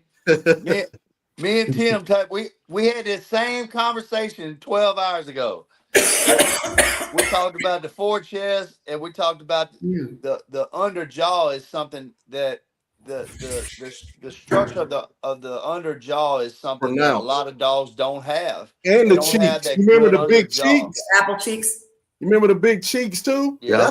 That's what the American Bully was known for. Yeah. The forechest and the cheeks, the head. I sent a picture to Pete earlier. One of these pups got the size of the head is the same to the muzzle, straight out. And then the only thing sticking out further than the head and the muzzle is like the head is the same width as the muzzle, and then he got the apple cheek sticking out the side on this 1-day-old puppy. Man, look like he got bubble gum in his mouth. Smuggling. Yeah, man, I'm excited to see how they develop. I am too. I tell you, I really like a good boxy muzzle too. You know, and you just don't see that hardly, man. Some of these newer bloods, even if it's short, it's narrow. It's narrow in circumference. I like one that's like to be square, but a little more rectangular width than height. You know what I mean? A little more wide than it is tall, but a good box. And it's hard to knock off a snipey muzzle too. Yeah, the terrier or snipey. Yeah. If it's heavy in there, you got a female that's man. Listen, she gonna throw that snipey muzzle every single. Listen, I'm gonna tell you how I know. Because I had this female. She was phenomenal pocket. She had a short muzzle, but she had them snipey muzzles in her pedigree. And she'd throw those snipey muzzles. And I was like, Hey, call my buddy in the military. Hey, you need a PTSD dog, emotional support? Come and get this dog. I'll tell you another thing that's really hard to correct in breeding is a bad stop. Yeah. When that angle of that skull is not proud like that, and it's less than 90. Well, actually, it would be over 90 if it's 110 or something like that. It's really hard to change the shape of that skull to breathe that in. When you have more of like a bull terrier angle on that than a bully should have. Man, you'll breed in circles trying to correct that. You can't correct that. You better off getting rid of it or going around it. The thing that messes us up too, we don't know how to separate from show stock. Some females are just meant to produce. Be tools, Some males are just producers. And that's the lines have crossed so much and blurred out. And that's why you get everything in the ring. Back in the day, people had yard full of brew stock. They didn't bring out. They just produced with them. I've got a female that's good but breed then, stock. When you tell somebody that, they label you as a hater. And I'm like, I'm just trying to help you. Right, I'm just trying to give you the data. Now, and again, since this is such a young breed, this will probably, hopefully happen eventually. Is again the whole point of a dog show is to showcase breeding stock, right? Your show stock is your breeding stock because that's what everybody should be breeding to, right? The judges their sole job is to pick the dog that is the closest to that respective breed But standard. what So if you get the one that's closest to that standard? What if you pick the one that's close to that standard, but they can't produce it? Right. So hopefully generations over generations will be able to do that. But the I know end a all couple be of them all that's that won like nationals, they can't produce themselves. right, because we still have Never dogs have. that have that problem, and eventually, obviously, hopefully, that won't be a problem in the future. But yeah, eventually, we should be able to see breeding stock and show stock being the same damn thing. Yeah, Yeah. Eventually, like when the other breed breeds. gets to its final resting place, Yes. where it's Yeah. like the German Shepherd Yeah. or the Everything Malinois or has to things go like that. through that building process. Yeah, That evolution. eventually there should We're be no such young. thing We're as a still breed. young. Yeah, We're still a we're young not breed. completely evolved. No. Yeah. But I tell you what, man, I really like the evolution of the American Bully. I like what it's becoming. I got a lot of respect for that old blood. I love a classic looking dog, and not the classic class, but more of a classic bully. I do love that functionality. You know, I've got a classic dog. I've got a male. I could take him to UKC Yep. and Man, swing low, man. they used to call me the classic king back in the day. I would come in there and whoop up on you with a classic. Man, Mhm. I You love know what that I'm look. saying? It's a good, healthy, actual dog, you know. But I will say I do like the evolution of our breed. I like what the expectation is now, what they're breeding towards. I just hope that it seems like to me when I got in this years ago, uh you go to show and ask about embark and nobody knows nothing. They You're like, what is that? maybe they heard of it, maybe not, but they don't know Yeah. anything about it, and nobody's got their dogs embark. Now, just a few years later, it's a different thing. Now you go to a show, you can find some people that have embarked some dogs. You can find some people that can have those conversations at least a little bit, not a lot, but a little bit. And so it is developing, and Yeah. people are starting to know. Want to know what's under the hood. They want to know, like, you know, when you put it in perspective for them, that this is another tool for you to make decisions with. This is Yeah. another box to check to give you more perspective of what all is going on with this dog and what all it, you know, Yeah. knowing the dog's COI. It's one thing to put the pedigrees and get the COI on paper, but I had a talk with Jerry James about why that's not good enough, because I had a litter. The lowest dog with the dog with the lowest COI and the dog with the highest COI and 11 pup litter was 10 points apart. Mm-hmm. Now, if you did that breeding for a reason, and now you're going to use this stud or you're going to foundation this female, and let's say, right, you did this breeding for a female. Well, if the one you choose to keep has a COI of 10, and you sold the one female that had a COI of 20, well, you gave away the female that was capable of doing what you needed her to do in this situation. Mm-hmm. See, but And you don't even know it. a lot of people don't go in that depth is what you got to understand. You That's went it. down the rabbit hole. You understand what I'm saying? A lot of people don't go in that depth of what you have done. But it's like Big Unc said, we got to educate people. We That's can't. right. That's the key. For a better community is education. That's what's going to forward. What's going to. The Bible says, "My people perish for the lack of knowledge." Yep. And That's why we about it. do what we do. We get to talk dogs with some amazing people, and we I give love it. people access to y'all. Like that's the thing. Is like I always tell people, it's just like we peddle access to the coolest people because they don't gatekeep. Like we are very specific with who we have come on the show because we know that desire to educate and to enlighten and to help is one of the things, is one of their stronger points. So it's like that's why we pick people like you, Tim, is because you want to help people, and then you're the goal of educating people, reach one, teach one, is And I met. tell everybody, I don't know everything. I got an AKC mentor, and she gave me this book, and that's Oh. what I've been studying. I'm still learning. You know what I'm saying? She's the one that pushed me Every day is into. wrong. She's the one that pushed me into all breeds. You know what I'm saying? Picking all breeds. So I've judged right now 47 different breeds at Nice. bully shows. So That's at our what's up. shows, we usually have 19 different breeds, from 14 to 19 different breeds, because we have a lot of AKC people that come out and they start their puppies and younger dogs at our shows.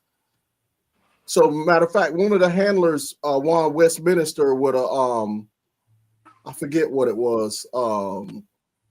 It was a massive breed, but they come out to our shows and stuff, and they've been coming out since we've been hosting all breed shows. You know what I'm saying? So we get to see the Shiba Inus. We get to see all the breeds a lot of people don't get to see. Was the Tibetan Mastiff? There's been a resurgence of South those. African Boerboel. Mhm. The I forget. There's a lot of different breeds. The Lapa Hound. Mm-hmm. Yeah. Those, I mean, there's so many, and they're like, we come here because our dogs get used to the noise, and we go to AKC. They don't worry about nothing. They just normal. It ain't nothing. You know what I'm saying? But they start their younger dogs, and their clients pay them to bring their dogs to the show. And, you know, some of them they don't get that hardware in the AKC, so they come to get the hardware too. Like, one of my really good friends, he's one of the top French bulldog handlers. And he's like, we come here to win the awards because we don't get this at the AKC. So they get the field day ribbons and stuff. They get the big ribbons and trophies here, and they love it. So that's the cool thing. And they get to interact with the other people and teach them. So we got AKC people that interact with the bully community and teaches them handling stuff or education stuff on the breeds and stuff like that. Yeah, absolutely. So that's the cool thing about it. The lines end up blurring at the shows and stuff, and that's cool. Yeah, and it's a great thing because it causes everybody to step their game up, even when it comes to handling their knowledge and stuff. Get in the fitter. It betters everybody. Yep, that's how I got better. This old lady, breeder mare, AKC breeder mare, French bulldogs and stuff. She pulled me to the side. She said, "Son, I like you, but I'm gonna push you harder." And she's been pushing. I like it. No, man, that's a sign, man. We call her the warden because damn, I bet she's earned that. So she used to judge for us, but then she got cancer, so she couldn't judge no more. Yeah. But they call her the warden in the ring because she didn't hold nothing back. She'll tell you exactly what you need to work on, what's wrong with your dog, and she's been a vet for a vet tech. Her husband owns a vet, and she's been a vet tech for 42 years. Oh, damn! So she would come in and educate the community and everything. So that's the cool thing about when we meet a lot of AKC people, because Stephanie just did a bull. She got a champion bull massive off of a AKC champion male that I shown at a nationals, and she just met a lady that's bred massives and Akitas for 42 years, and she's an AKC judge. Yeah, that's a lot of dogs. All those breeds are a lot of dogs. Yeah, so we get to sit down and get all of that knowledge and stuff. You know what I'm saying? I love it. And that's what forwards us, because, like I said, I don't know everything. Every time I sit down and talk to them, I learn more stuff too. My pops has been breeding. He's been breeding bird dogs. They bring King Llewellyn setters, and if y'all remember a hunting show that used to be on TV back in the day, they had this bird dog on the TV named Hank, and the guy would do all these hunts with Hank, right? Yeah, I remember. Yeah, that's my pops' dog. Hank, that was their dog, and they've been breeding right down 5 minutes down the road from me. They've been breeding these setters for 62, almost 63 consecutive years. They've been breeding these dogs. So the lady that Stephanie met, I forget the Akita that was on that show. Stephanie probably can tell you, but the Akita it's a famous Akita that was on a movie. Yeah. She owns the brother and the granddad to that dog. Damn. I Yeah, learned something. Cougars I are learned something every time I get around him, man. He's been doing it so long. You know, every time I go over there, man, I'm like, what are you doing? You know, and man, he's the only person man, he'll have so much going on over there. And He loves I, what he does. man, he'll have 6 litters on the ground at one time and go and be in bed at 8 o'clock. And you know, and I it's said, Pop, different I don't know how you do it, man. Like, because it's different. It's a different breed. It's, it is. Yes, it's like pit there's some bulls. breeds that They take just care of dig under the themselves. yard, and then you have 15 little puppies come out later, about 4 weeks Your, later. They just running around in the yard. Uh-huh. your knees are like that. Like you'll just a whole litter of 14 pups, and they just take care of them. They don't you don't have to watch them. You don't have to do anything. You just That's like they got you this. said. Her last bull massive litter was 14 or 17. Mhm. I was like, I don't want that. No, But that's because we like with our breed and similar bully type breeds, we have to assist a lot because there's still a lot of a lot of issues there. So we have the tendency to have to be very hands-on with these we've spoiled our breed. Just go ahead and say it. English bulldogs, French bulldogs, American bullies, especially the pockets. XLs, it's a little different. XLs, depending on their lineage. Yeah, that they can pass. A lot Yeah, of you breeds can't pass naturally now. Right. So there's a lot of hands-on because there's. But when I started, we didn't have no C-sections. Sure didn't. You know. We had No, no C-section. yeah. I only had one C-section. I'm gonna tell you what the vet did. They stuck her outside in a dirt kennel. We came back. She was all dirty, and she had 5 puppies. We still had to pay them. I was like, man, what? We making her pay for a C-section? Y'all didn't even do one. Yeah, no, yeah. So yeah, when we hear stories like that, like Mike's dad having 6 litters on the ground, still being able to go to sleep at 8 or at all, for all that matter, let alone at 8 p.m. But and we just sit there and it blows our mind. It's because we've had to be very hands-on with this breed as opposed to other. We humanized our American bullies. We have, we really have. We took the companion part of what seriously, we took it real serious. Yeah, we like launched it into the universe. But yeah. So because my grandparents used to breed golden retrievers, not the show lines, but the actual working line. So like they were hunters, and they never had to do any of this shit. They never had to do any of it. Like they'd have the puppies, and like literally all they would do was just make sure that the area was clean, and that was about the extent of their involvement, really. So it's like. That's how it was when we started. Yep. We have whelping boxes. I built a whelping box off the ground. Man, they put them in the whelping box. They pop those out, put a heat lamp in there. Man, you ain't have to bother them. You ain't have to assist them in no birth or none of that. They'll pop out 10 or 15 puppies. Sure would. That went well. Yeah, it's different. It is very, very different. And designer breeds, and that's technically, I mean, how the American Bully started. There's growing pains involved with that, including 20 years. In 20 years, I've seen a lot change in the American Bully community. Yeah, a lot. Tim, check this little girl out right here. I seen her earlier. Was that the tail wagger? Yeah, she's she's something, man. She is frustrated you're holding her too. She's out. She's like, I got stuff I gotta do. I'm being loud next to her is all she's thinking. She's like, can you keep it down, dude, bruh. Look at them hams on her, man. Okay, bud. Little 4-wheel drive, man. I like them when they get 3 to 4 years old, 4 months old. I mean, weeks old, 3 to 4 weeks old. That first beginning, oh my God. Oh, right now man. This is the calmest she's ever been. She's just hanging out right now, but she's been on the tip for about 3 hours. So dang. I was looking at the clock a minute ago, and it's 2.5 hours, almost 2 hours and 45 minutes, and she was tail wagging and everything still, but she finally laid it on down. No. Yeah. Oh, you gonna get back in the ring? Are you gonna produce it more? Are you still breeding? Or are you gonna get back in the ring? Yeah, I breed a little bit, man. Yeah, hey, you know what, man? I quit in 2005 or maybe six, somewhere up in there, because I ain't gonna get into that. But anyway, by me coming back on this live with these guys, got me back out there, man. So I've been showing here and there a little bit. You know, I work a lot, so I kind of show a little bit. I'm back out there. Mhm.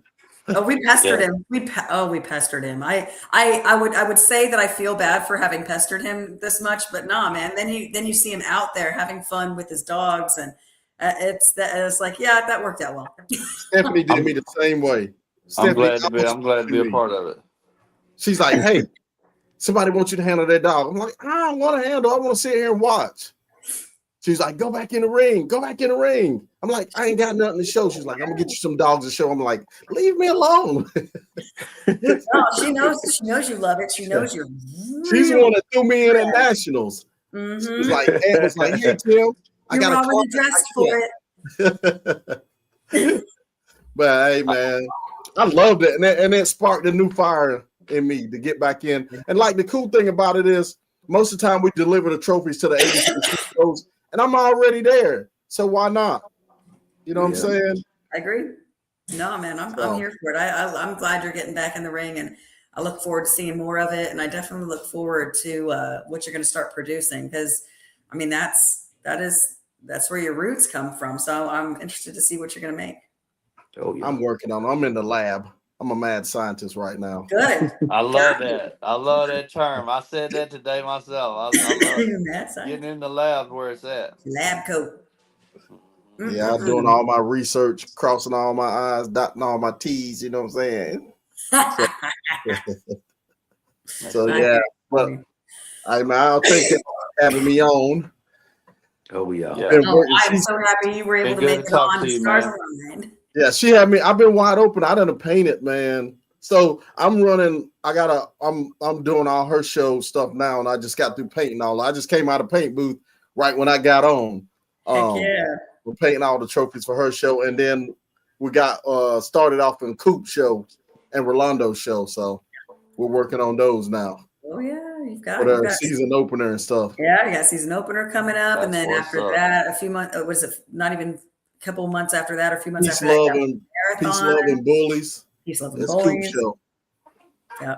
So yeah, I'm gonna try to get in. I'm gonna try to get in the ring on those two shows. Ooh, you should.